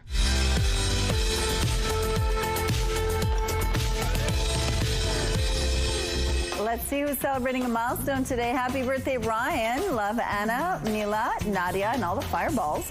Happy 10th birthday, Dino. Have an amazing day. Love Mom, Dad, Luca, and Penny. Happy 17th birthday, Gavin. Love Mom, Dad, and Katrina. Happy birthday, Briella. Love from your papa, family, and friends. And a happy 8th birthday to Tristan. Love from all your family. To submit your milestones, visit our website, ctvnewswinnipeg.ca, and fill out the form at least 2 days in advance. It'll also enter you into our monthly contest for a chance to win a $100 gift certificate to Party Stuff.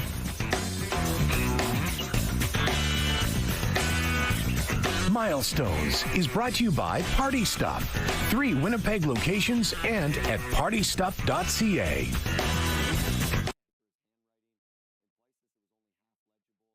Weather is brought to you by ABC Fire and Safety, your CO2 refill store. We are very similar to what's typical for this time of year. 11 is our high today, and if you can believe it, we're hanging on to a lot of the heat. We're only dipping down to 10 when a typical overnight low is -1. Meanwhile, though, we don't have terribly cool temperatures. We are not getting a ton of sunshine. Lots of cloud coverage kicking us off, and although we are 2 minutes away from official sunrise, those clouds will be blanketing much of it through the day. Currently, we have winds out of the east at 12 kilometers per hour. Pressure falling, humidity sits at 84%. So we have this system to tell you about that is pushing in ahead of a Colorado low. With it is going to bring some scattered, disorganized showers to much of southern Manitoba. It's beginning in the southwest. Brandon's already had a rainy morning. There is some instability potentially on the way today for that region, while we'll just deal with some periods of rainfall here in Winnipeg, areas around the Central Plains. Then as the system continues overnight, that's when we start to see a little bit more instability wrapped in. So thunderstorms could be on the way tonight. Environment and Climate Change Canada has total accumulations at 10 to 25 millimeters worth. So that means that rainfall likely not going to let up tomorrow. It's probably going to taper off overnight Friday. Meanwhile, we'll get sunshine on the weekend, and then the north gets to deal with the rainfall.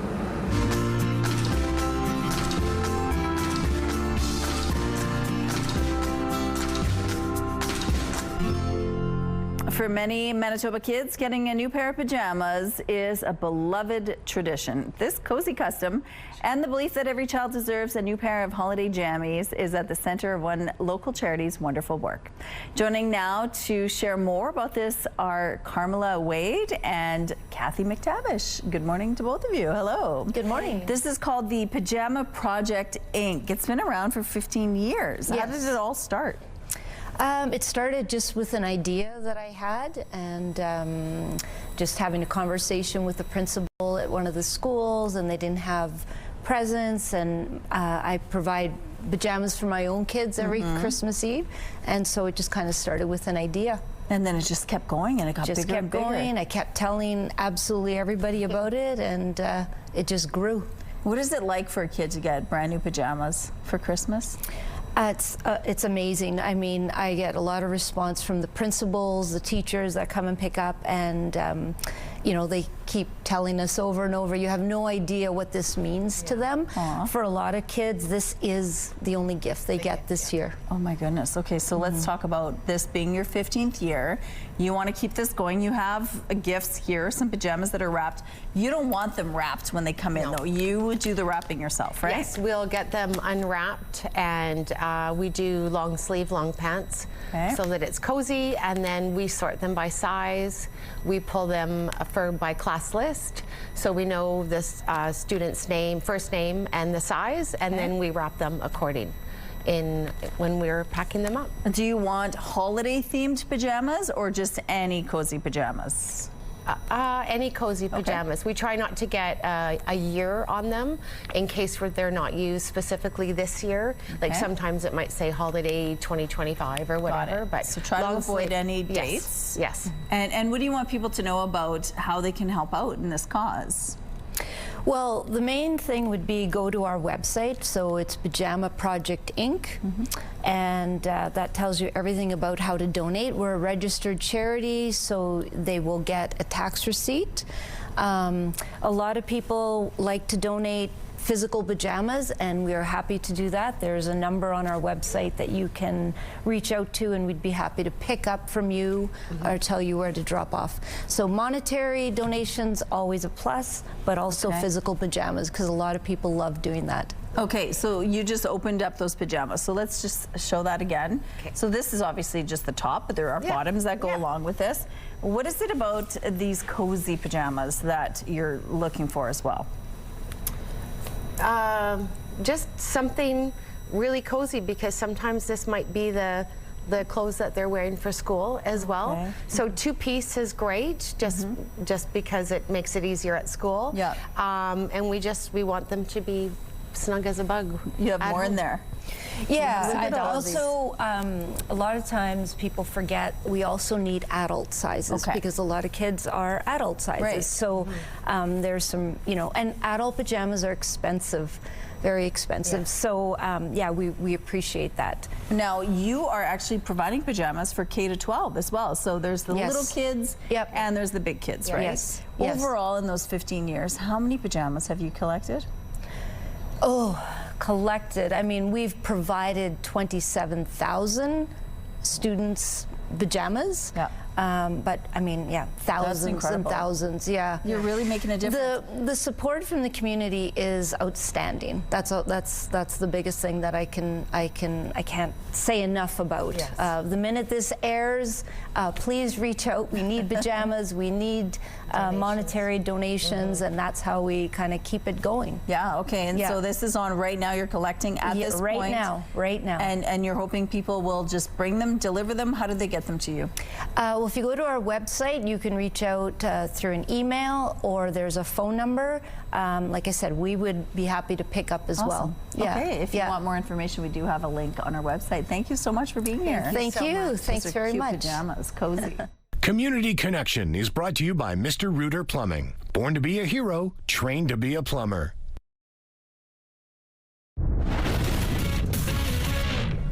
Hello there, Kara Wagland in the SportsCenter newsroom with your must-see moment from Wednesday. And for it, we are checking in on a little NBA preseason with the Grizzlies taking on the Hornets.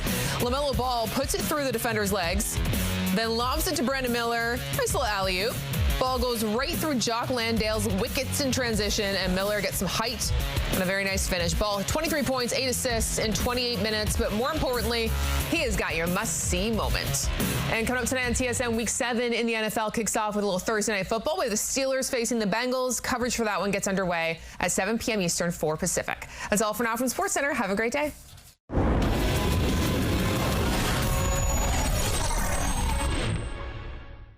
The TSN Must-See Moment is brought to you by Super Blinds, helping your home get holiday ready with Blinds by Hunter Douglas.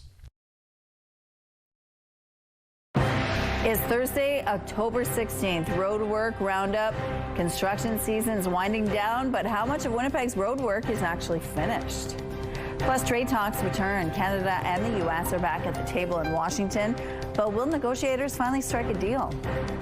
And rivalry rematch. Winnipeg hosts Saskatchewan Friday. Will the third time be the charm? Your Morning Winnipeg starts right now.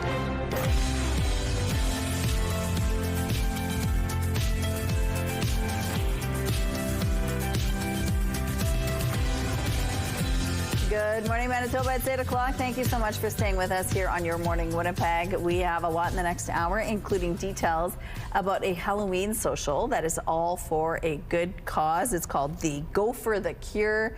Gopher as in the rodent. Is it a rodent? Yeah. The gopher? Yeah. But he's also a DJ in this case. So we're People are like, DJ, what's she talking about? There is, I am speaking some truth. A little DJ gopher. But indeed, it is a social, and it's a Halloween social, which is always really fun, but it's also for cancer research. So we're going to find out more about that. But the weather, right now it's calm, but the rain's on the way. That's right, Rochelle. If you like spooky season, Mother Nature clearly does too. It's looking not too bad out there. The sun rose about 10 minutes ago. It's 9 degrees, still pretty mild. Winds are out of the east at 12 kilometers per hour. The barometric pressure is falling and the humidity sits at 84%. So yes, we've been talking about this system coming in. It's because of a Colorado low that is starting to push in. Ahead of it is where the rainfall comes. So you can see some scattered instability there as it approaches southwestern Manitoba. Brandon has already had a bit of a rainy morning.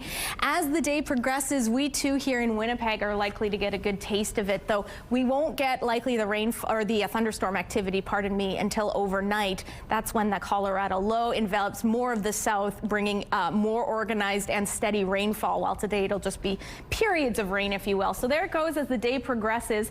It looks like it loses a little bit of gusto, but the tail end comes back up, intensifying. More rainfall overnight, and again, maybe some thunderstorms. To the north, mix of sun and cloud for you. Areas further to the north are a little bit cloudier. That'll continue off and on throughout the night. And then into tomorrow, we see it still swirl around us, so periods of rainfall still expected. In fact, Environment and Climate Change Canada says between now and Friday evening, about 10 to 25 millimeters could fall.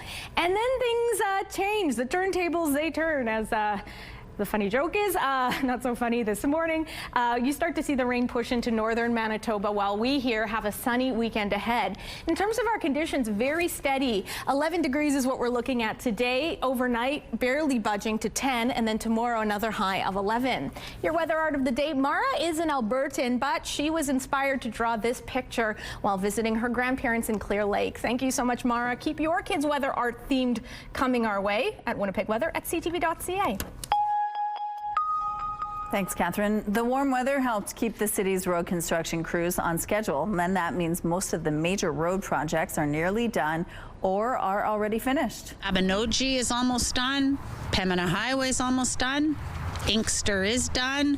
The St. Norbert Bridge is almost done.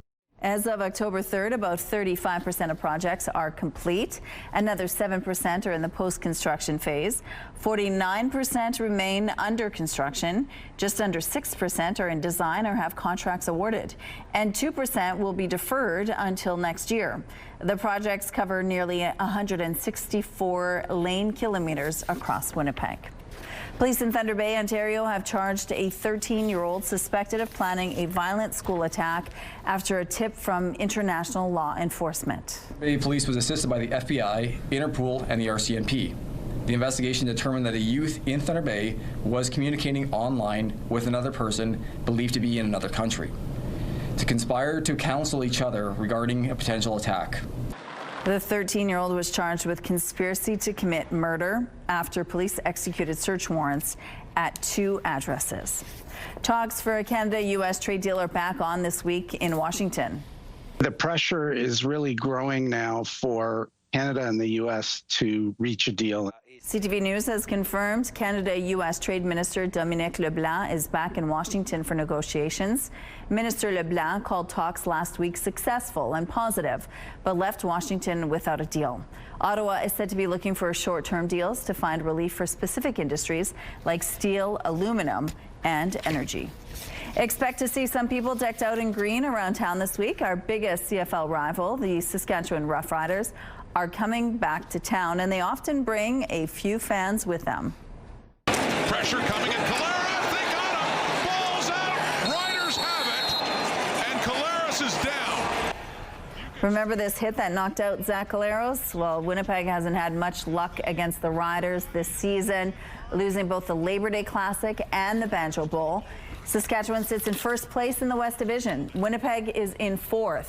Bombers host the Riders at Princess Auto Stadium tomorrow night.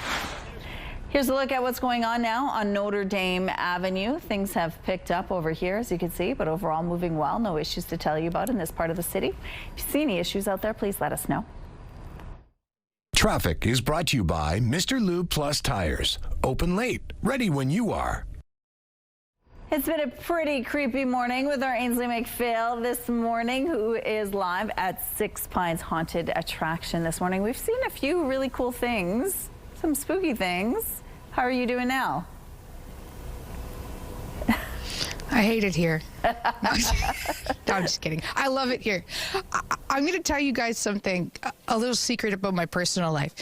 When my boyfriend Bill comes home, he whistles so that he doesn't scare me, so that I know that there's a presence of another human being in a house in which I live.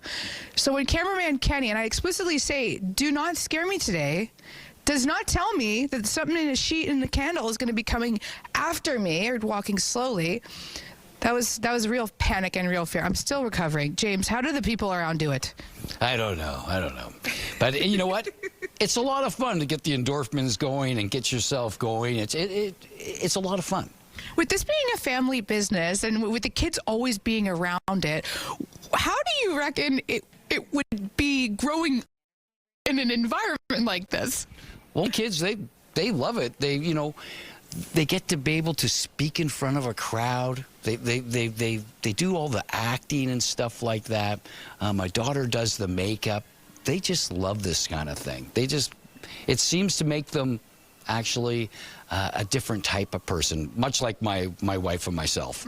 Super well-rounded. And behind the scenes, of course, a lot of folks might not be thinking about that, from the makeup to the set design and even coming up with the ideas. Where are we standing right now? Okay, now this is just outside of Nevermore, and this year we got ourselves, my wife got her car, her favorite car, a hearse, and it's a 1991 Cadillac, and we had a coffin put in the back of it, and it's outside of Nevermore. You can have your picture taken with it, and before you go inside.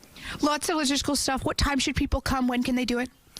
Well, we're open from 7 o'clock until 11:30, depending on the day, and later, depending on the day. Again, you'll have to go to our website, www.com, Haunted Six Pines, and you find it. Yeah, you come up there from all blah, blah, blah. No, it's okay. Thank you so much. I'm still recovering from that last one, and I know there's nothing jumping out because I checked. I checked. Are you sure? Yes. Oh, be careful. Thank you, Ainsley. Well, your morning just got a whole lot richer. We're giving away a staggering $20,000. Imagine what you could do with an extra 20 grand. A dream vacation, home renovations, paying off bills. The possibilities are endless. Today's code word is vacation. Head to the contest page on ctvwinnipeg.ca or scan the QR code on your screen. Enter the code word vacation with your info for your chance to win CTV Your Morning Winnipeg's $20,000 giveaway. Tune in tomorrow for another code word. Good luck. A study shows more Canadians tossing out their old clothing instead of donating it, adding up to about 1 million tons of used clothing entering landfills each year. Now the Salvation Army is launching a campaign to change that. CTV's Vanessa Wright has the details. A new study takes a closer look at how used apparel impacts the environment. Of the 1.3 million tons of discarded clothes generated every year, the study found 76% of it ends up in landfills.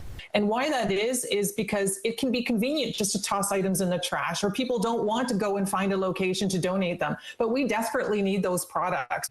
That reality has kick-started a campaign by the Salvation Army to get more Canadians donating their old items. By doing this, they say people would be giving back to those in need and doing the planet a favor. We need to save them from landfill, but we need to take the value of those products and release them through our thrift stores to help not only people in our community to get quality goods, but also to get the value out so that we can put that into our social services right across the country. The campaign is being done across all 95 Salvation Army stores nationwide. Some Maritimers say for them, putting aside old items to donate is an everyday practice. My husband and I both donate our clothes.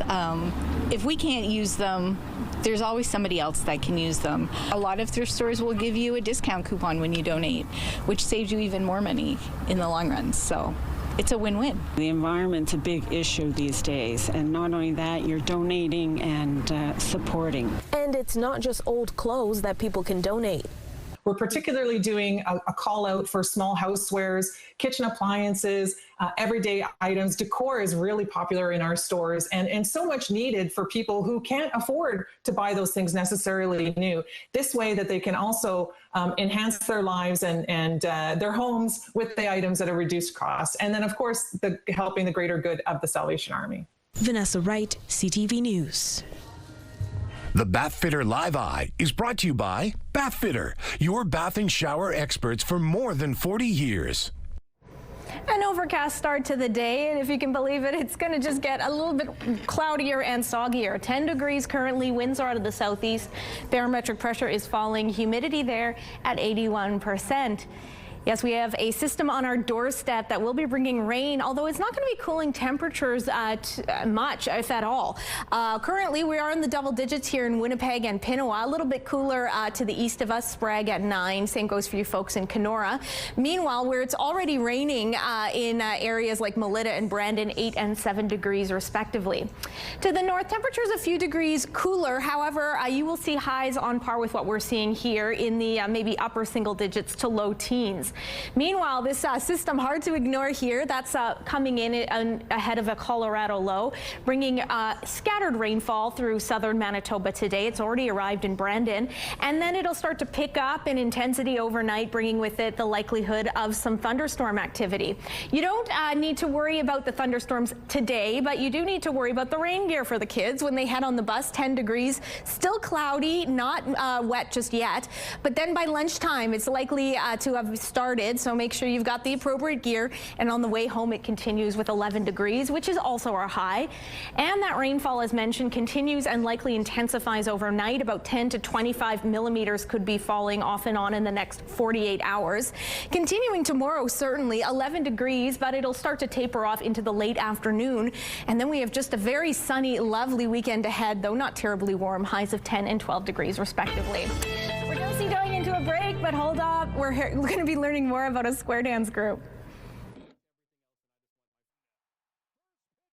Home sales in Canada dropped in September for the first time in 6 months. The 1.7% decrease came despite a cut in the Bank of Canada rate. CREA senior economist Sean Cathcart says the expectation of a rate cut wasn't clear until the 11th hour, and that may have made people hesitate, and the impact may be felt in October numbers.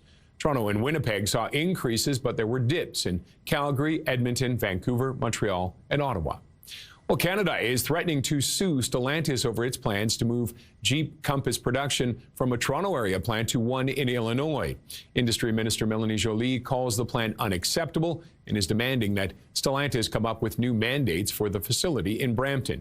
Joly says it has legally binding commitments involving government support, and Ottawa will do what it has to do to ensure Stellantis honors the agreement. European natural gas prices advanced over more Russian attacks on energy assets in Ukraine. The overnight drone and missile strikes forced some critical gas facilities to temporarily halt operations.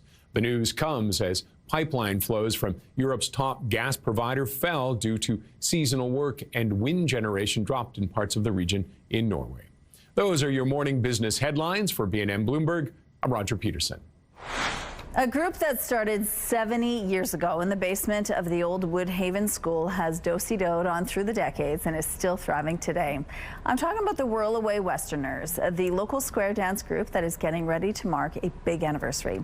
Here to tell us how, I'm joined by Carol Greer. Good morning, Carol. Good morning, Rochelle. You're a member of this group. You've been part of the group for 15 years. Yes. Tell us a little bit about the history of the group. The group started in 1955, 70 years ago. They started in the old Woodhaven School, and they started with just records and about 20 people. And so they danced together like that for a little while, and then they became, it became very fashionable back in the 1950s, and the group outgrew Woodhaven School, and they've danced in different venues through the years, but they began to afford callers, so they've had some wonderful callers for many years. They had Cora and Roy Haslam for 20 years. They've had Joyce and Ron Johnson for many years, and our current caller is now in his 21st year with us. His name is Trevor Greer, and they take us through our steps and our paces and keep us very, very busy and on our toes. It's a tough job being a caller, isn't it? Very tough job being a caller, yeah.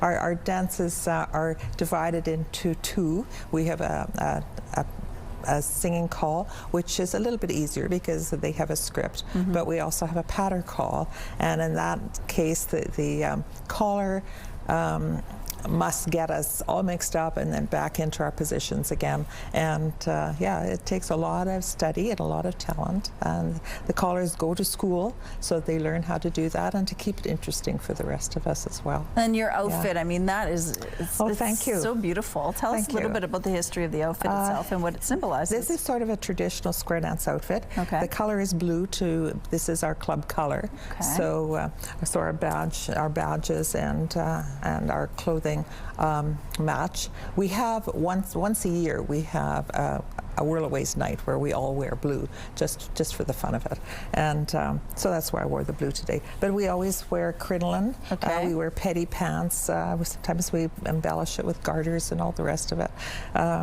Some people wear prairie skirts, which are a little bit longer. Okay. But this kind of attire isn't necessary. Many people in more modern clubs like to just come in casual clothes, and some even come in just jeans. Dance. Yeah. And it's so good for you. Yeah. Physically, you're in wonderful shape, aren't you? I like to think so, yeah. I'm actually 100 years old, yeah. Stop. But you say like every time you dance, you're getting in thousands of steps. Yeah, if you dance all evening and do round dancing and square dancing, you can get 8,000 steps one evening. So it's a great way to stay fit. Okay. It's excellent cardio. Yes, and you're constantly moving. And so to celebrate 70 years, what are you doing? We have a big dinner and dance this Saturday, St. Basil's Church, and we'll have round dancing and square dancing all afternoon and in the evening. We have a dinner at 5 o'clock and then a program at 6. And at the program we'll have a number of different people coming in to greet. We actually have 3 levels in our square dance community of governance, and so there's the federal level, the federal society, there's the provincial, and then there's also a local association, and each one is sending representatives to bring greetings and congratulations to us. Well, congratulations to you indeed, and a happy anniversary. If you do want more information on the big dance, you're welcome to check out our website. Thank you so much, and good luck on Thank you very tomorrow, much for Saturday. having me. Yeah. Have fun. Thank you.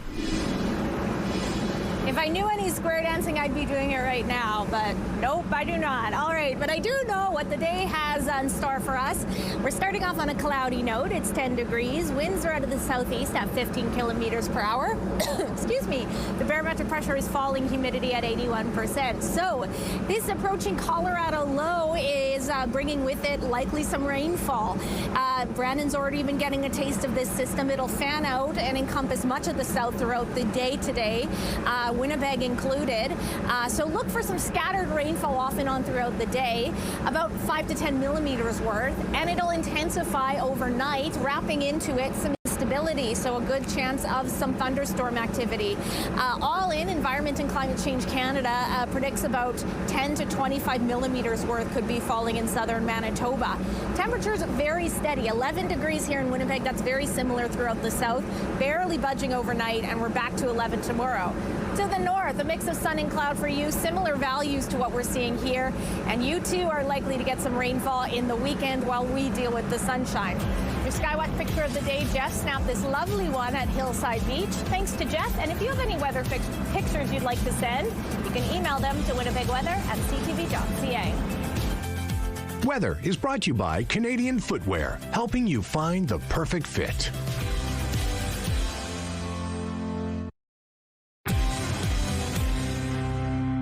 A beloved Manitoba performer is set to take the stage this weekend for an annual concert that has raised hundreds of thousands of dollars for local organizations.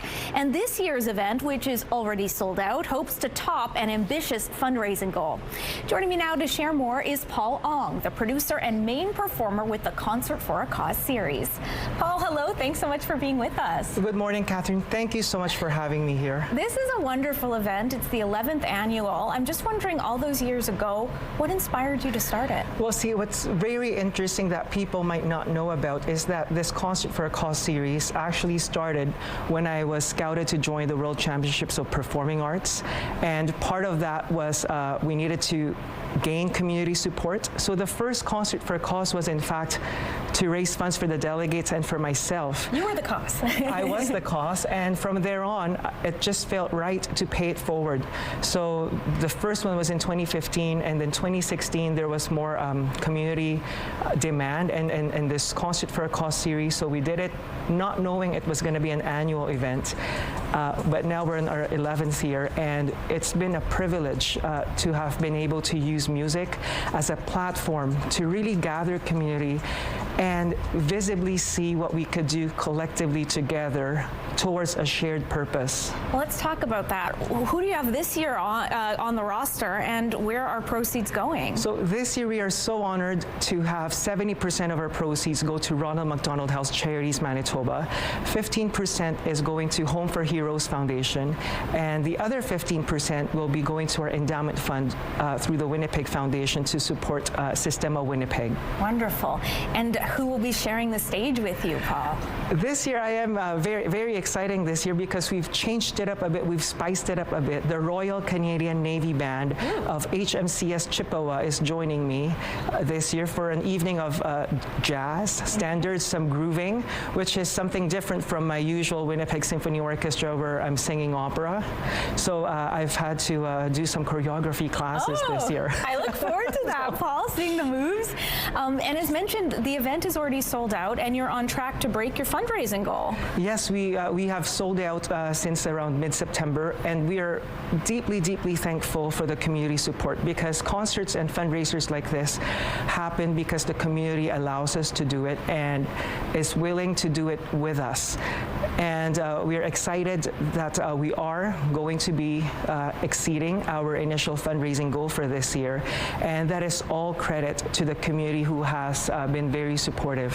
If those folks out there, they missed their opportunity to attend, they can still support though, right? Absolutely. They can support through accessing our online endowment fund through the Winnipeg Foundation, or directly donating to Ronald McDonald House Charities Manitoba. Okay, so for those who aren't going to be in attendance, we're still going to give them a little taste. You're going to be doing a little performance for us. All right, Paul, step out, take it away. Somewhere over the rainbow, bluebirds fly, birds fly over the rainbow. Why then, why can't I? If happy little bluebirds fly beyond the rainbow, why, oh, why can't I?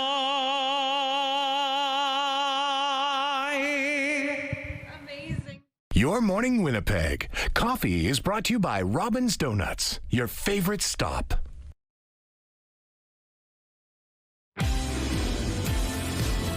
The sun may be up, but there's not a ton of evidence of it because those clouds are doing a good job blanketing it. Winds are out of the southeast, temperature at 10 degrees, pressure falling, humidity at 81%. Yes, first come the clouds, then come the rain for us here in southern Manitoba. You can see it's already encroaching there, particularly in the southwest corner. It's been a rainy start to the day in the southwest, particularly in Brandon.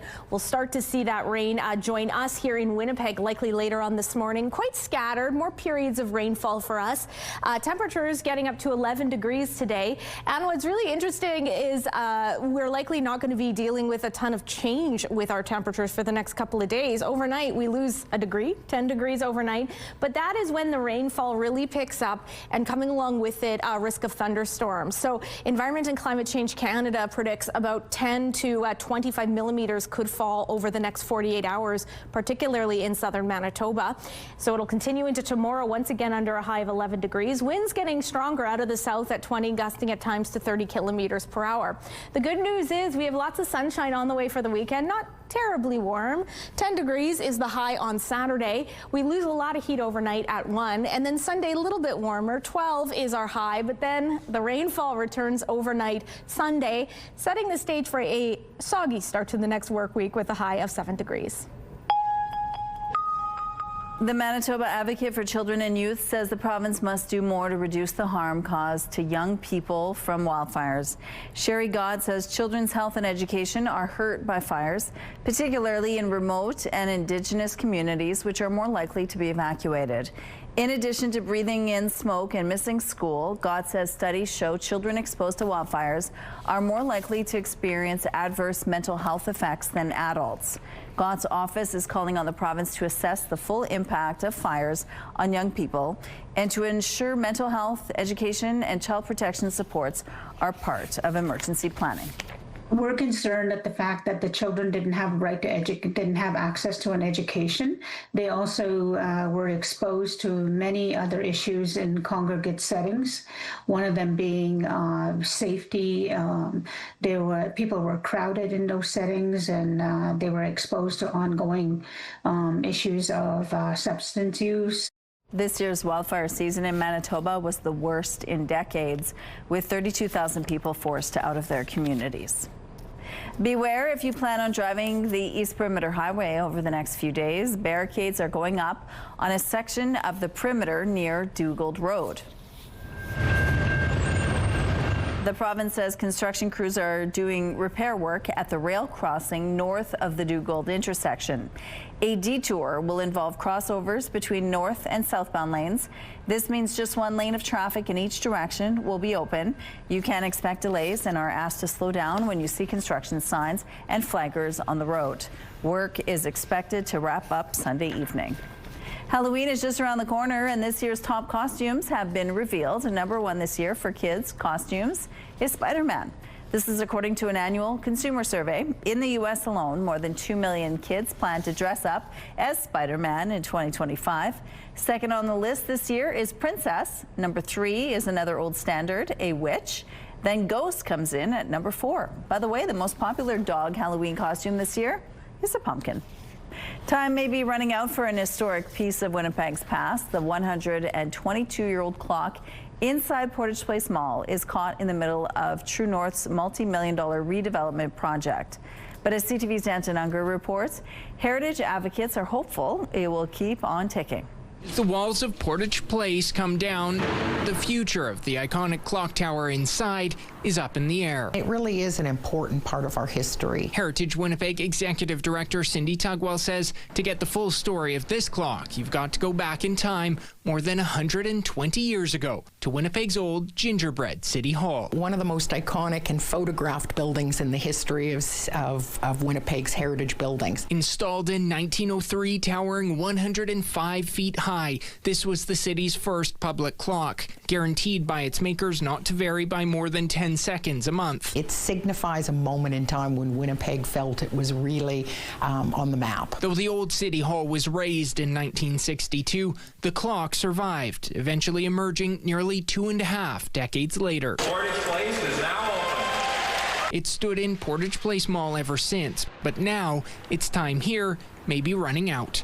With True North launching a $650 million redevelopment project, Tugwell says Heritage Winnipeg has been working to ensure the clock ticks on. We have nothing else from the gingerbread City Hall saved, so this is all we have. True North Real Estate Development tells CTV News while the clock tower was made available for repurposing, no expression of interest was forwarded to True North Real Estate Development. The company says it's now working with Heritage Winnipeg, adding the internal workings and clock faces will be salvaged and kept in safe storage for potential use with their guidance for any possible future projects to be determined. So this may be the last time Winnipeggers see the iconic clock for a while, but Tugwell is confident it will, one day, keep right on ticking. There's a real recognition that these need to be kept, and we can wait patiently until there's possibly a new location and project for them to go to. Danton Unger, CTV News, Winnipeg. Let's take a look at what's happening now on Donald Street. It looks like things are moving well over here. We have no issues to tell you about in the drive this morning. If you see problems, text them to us, please, at 10400. And here's a look at your gas prices. The Canadian average is $1.31. The provincial average is $1.24. The average in Winnipeg is $1.22. And the lowest price in the city is $1.14. All this info is on GasBuddy.com. The Price at the Pump is brought to you by the Kidney Foundation. Help by donating your card today. For our cue of the day, we wanted to know what's your favorite Halloween costume. Susan tells us hers was Batgirl. Thank you, Susan. Marlene says Red Riding Hood as a little girl, and last 40 years I dressed as a leopard cat. Kristen says at 3 years old, my daughter was Olaf for Halloween. It was the cutest costume. Oh my goodness, look at that face. Jackie says when I was younger, my friends and I dressed as the band Kiss at the Malabar Monster Bash at the Convention Center. I was Ace Frehley. We won 3rd place. Cool. Danielle sent in this picture of her as Rainbow Bright and her brother Damien as a Coke machine. Thank you so much for your responses. All right, let's go to Ainsley McPhail now, who is live this morning at Six Pines Haunted Attractions. Good morning, Ainsley. Good morning. When you're finished through one of the haunts, Rochelle, you can get yourself a gift. The largest gift shop for Halloween specialties here in Manitoba. Judy's joining us to tell us all about it. How did you put it together? It took a lot of hours sourcing out. Actually, I had fun shopping. It was a lot of fun. I got to shop for everybody else and all the things that I think I would want to buy in a gift shop. So it was lots of fun. Sun catchers and witch ghost charms and crystals and all sorts of cool ghost sun catchers and witch coasters, you know, all sorts of fun stuff. Earrings, all little, there you can see some of the earrings and trinkets, lots of different things, yeah. Things you're not sure if you need until you see it, and then you go, I think I need these ghost earrings for sure. Tons of varieties. Yes. Let's start with the clothes, though. Yes, lots of different T-shirts for everyone to purchase of our different logos that we have. We have Carneal over there. Our newest one over here is Terror Train. This was just drawn out by, and these are created by our actors. We've got one actor who's an artist, and yeah, she put this, I just let her go. I said, we want one for Terror Train this year. You decide how you want it to roll. So yeah, she created this, and I think it's awesome. Yeah. So, and then we have, you know, a lot of the adults like to buy this one for October because, you know, they get scared. Actually, they come through that door now into the gift shop. So it's pretty cool. Just like you finish off the attraction into the gift shop. Yeah, you get spooked and then poop bags in the back, right? Right. No, I'm just kidding. Yeah. What? So these are Halloween costumes. Yeah, we've got all sorts of masks. James has even decided to part with some of his Ghostbuster little, I guess, collectibles over the years that I've been collecting for him. He says we're getting older now, we maybe don't need them as much, and the kids are going, are you crazy? And he says, well, see if anybody will want them. They might, you know, make some smaller child happy. So, but we've got those in there for sale too. We've got our hats, all sorts of things. Signs, we're tired of hiding the bodies, and Okay, wow, we'll put it there. Six Pines. Head to a link on our website for more details. They also have just the flashlights for the kids starting next weekend, so stay tuned for that. Thank you, Ainsley. Let's go out to the rooftop now. How's it feeling out there this morning, Catherine? You know, it's a little bit crisp, a little bit cloudy, Rochelle, but it's likely going to get quite soggy in the hours to come. We're dry, though, right now. 10 degrees, winds out of the southeast, pressure's falling, humidity at 81%. So an approaching Colorado low is being fronted by some rainfall. It's already hit areas like Brandon and Neepawa, but that system will start to fan out into our neck of the woods here in more south-central regions. In some periods of rainfall off and on, and overnight we'll see it start to intensify as the low moves into our neck of the woods. That means rain will be heavier, likely for some instability like thunderstorm activity. All in, about 10 to 25 millimeters of rain could fall from now until Friday night. To the north, totally different story, more of a mix of sun and cloud for you. Cloudier the further north you go. Temperatures very similar to what we're seeing here in the low teens or upper single digits. Meanwhile, while we deal with the rainfall tonight and tomorrow, we lose it overnight Friday with a sunny weekend ahead. That's when that system drifts into the north, so grab your umbrellas in northern Manitoba. It's going to be a soggy weekend ahead. We're going to take a break here on Your Morning Winnipeg, but stay with us. Lots more still to come on this Thursday. Weather is brought to you by Garage Masters, your complete garage specialists.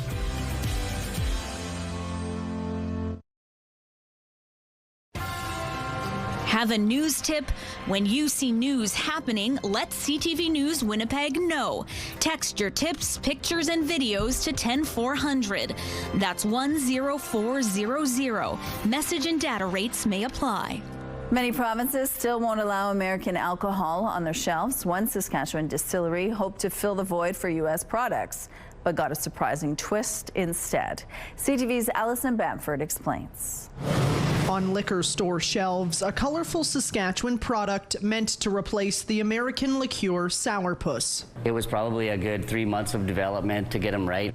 When provinces banned U.S. alcohol in March, Saskatoon's Stumbletown Distilling saw an opportunity. We thought we would be taking over all of that market and there'd be a lot less competition. But the rollout of the distillery's Sour Rocket didn't go to plan when Saskatchewan lifted its ban on U.S. booze in June, slowing sales for what they had hoped would be a major moneymaker. It would have went a long way to kind of keep that supply chain closed a little longer for small producers like us. There's still a strong Buy Canadian movement across the province and country. Canadian alcohol sales at this Saskatoon liquor store are up 35%, while American sales have been slashed in half. Right now, nobody's buying the American products. A report released this month shows American spirits exports to Canada plunged 85% in the second quarter of this year. While Canada recently removed retaliatory tariffs on American spirits, U.S. liquor bans still exist in most provinces. We will see for a sustained time a drop in U.S. liquor consumption in Canada and even beer consumption. Despite the drop in American sales, experts say Canadian products aren't seeing a proportional boost, which some say could be related to inflationary pressures or substitute brands not meeting the market demand for U.S. products. Alison Bamford, CTV News, Saskatoon. Winnipeggers looking to celebrate spooky season have a chance to get dressed up for a great cause. Gopher the Cure is an annual social that has raised over $50,000 to support Manitobans affected by cancer, and it's back again this year to keep those donations rolling in. Joining me now to share more is the creator and namesake behind the event, Mark Gopher Dobre. Good morning, Mark. Good morning. Thank you for having me again. Well, thank you so much for joining us. Now, you got to explain the name Gopher. Where does that come from? It comes from a little habit I've got of when there's music playing in the background, I've got no control over it. I start dancing like the gopher from Caddyshack. Okay. My kid saw it one day when he was 8 and he said, "Daddy looks like the gopher," and all my friends said, "Gopher." It's stuck. Yeah, and then I created my wedding entertainment company and named it Gopher the Music. And basically what you do is you're a DJ. Yeah, I'm a wedding entertainer. Okay. So a little bit more than just a DJ, not a magician. Okay. Well, kind of a magician, because you're raising money like crazy for a great cause. It's amazing. This all started 15 years ago because 15 years ago. You had an opening. Yeah, we had a social that canceled, a Halloween social canceled. It's my favorite time of year. Yeah. Because everybody dresses up and everybody gets to be something they're not for one night. All right? So let's have some fun. And then what happened? So you started it. It just started to roll. I did it all on my own the first time. A couple of people jumped on board last minute to help me out, and they said, "We can do this." And then every year it just kept rolling and rolling. Now I've got a team of about 12 behind me, amazing people. I've got other companies, Cherry Tree Productions joins me, Olive Garden supplies the food, the St. James Legion supplies us the room, Gopher the Music supplies the entertainment. And this is a big fat party. People enjoy themselves, they have a good time, and knowing that it's for cancer. Yes. Tell us a little bit about why you chose Never Alone Foundation and how cancer has touched you personally. The Never Alone Foundation helps in ways that the others can't or are stretched to do. So as little as bringing somebody French fries as a treat because they've got nobody to get out there and get them from them when they're in palliative care, to getting them a walker to help them move, or helping with bills because their income has gone down and they're sick. I mean, they can't do much. So they're a direct help with the people that are affected by cancer, and it goes beyond the cancer. It's to help bring up their status of life when they're at their deepest and darkest times. Right, and it feels good knowing that you've raised that much money. It does, and it amazes me how generous the population of Winnipeg is. Companies, every one of our prizes, 100% donated. Wow. Nothing bought, nothing purchased. Everything's donated by big companies, small companies, little things add up to big things stand by themselves. That's how I always say it. And for me, it's to honor my grandmother who passed from cancer, my stepmother who had cancer, friends and family that have passed from cancer, and other people. Everybody I know has been touched by cancer. Right. So this helps. And right now, I mean, again, my wife's uncle is in hospital with cancer. So these are all people we honor during the night, and we actually openly honor people. Well, it being a Halloween social, you highly encourage people to get dressed up. Yes. And people really do go nuts in costumes, don't they? Yeah, we've had some great ideas. We had one year where it was all duct tape. Yeah. And everybody had to have contest stuff with duct tape. This year, it's cartoon characters. Oh, fun. So Fred Flintstone, Wilma Flintstone, I know some people. That was my costume last year with my husband. So this is happening next Saturday. Next Saturday on October 25th. It's a big ticket event. See how big the tickets are? Yes, it is big. So where can people get their hands on that big ticket? They can contact me. I don't know if you've got my number up there, but it's, can I give my number? Sure. 204-294-4263. Or you can go on Facebook. You can find Gopher the Cure. Okay. It's spelled Gopher, little like animal. Yeah. And the Cure. And you can find it. You can get in touch with me. Members of my team have tickets. I've got tickets. I'll deliver them or put them at the door. Sounds good. Thank you, Gopher. Thank you so much. You guys are awesome. And if you want more, we do have a link on our website, yes. And speaking of Halloween, looking a little spooky out there. 10 degrees overcast, winds out of the southeast, pressure falling, humidity at 81% this hour. Grab the umbrellas and keep them handy. No matter where you're at in Manitoba, you have a likelihood of rainfall by week's end. For us, more immediately here in the south, this system here, you can see scatters of isolated thunderstorms, rainfall expected in the southwest, and it'll fan out later today to include us here in Winnipeg. The north is staying dry today under a mix of sun and cloud, highs of 9 in Thompson and Gillam, a little bit warmer in Churchill and Island Lake at 10 and 11 respectively. To the northwest, clearer skies on tap for you. Temperatures very similar there, plus some lighter winds. The southwest, you've already had some rainfall in Brandon and Neepawa. That'll continue off and on throughout the day. Highs there in the low teens.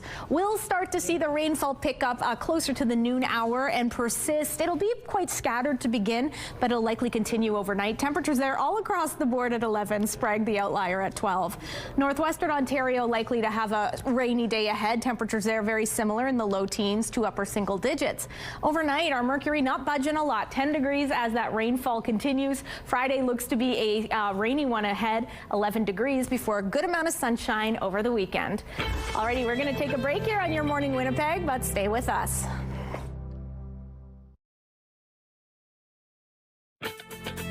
Rooftop arrangements provided by Lacoste Garden Center. Salon services provided by Essentique Spa Salon. Before we send you off, we're going to send you off with some fun video. When kids learn something new, they want to do it over and over and over again.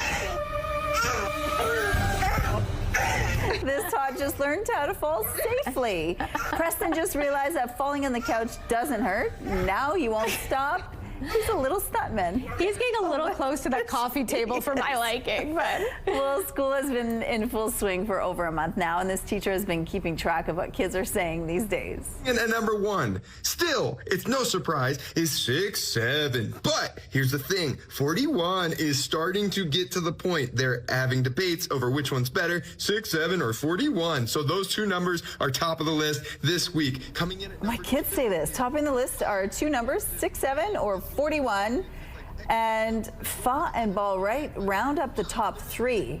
According to the teacher, none of these words actually mean anything. Yeah, I can't keep track, but I do follow that guy, so I get some tips to communicate with my nephews. So strange. Well, if you miss sleepaway camps as an adult, this is for you. Remember what it felt like to be a kid? When every day was an adventure. Camp Social is a women's only 3-day summer camp. This getaway is all about living, loving, and loving life. Let's go. Yeah, indeed. Have a good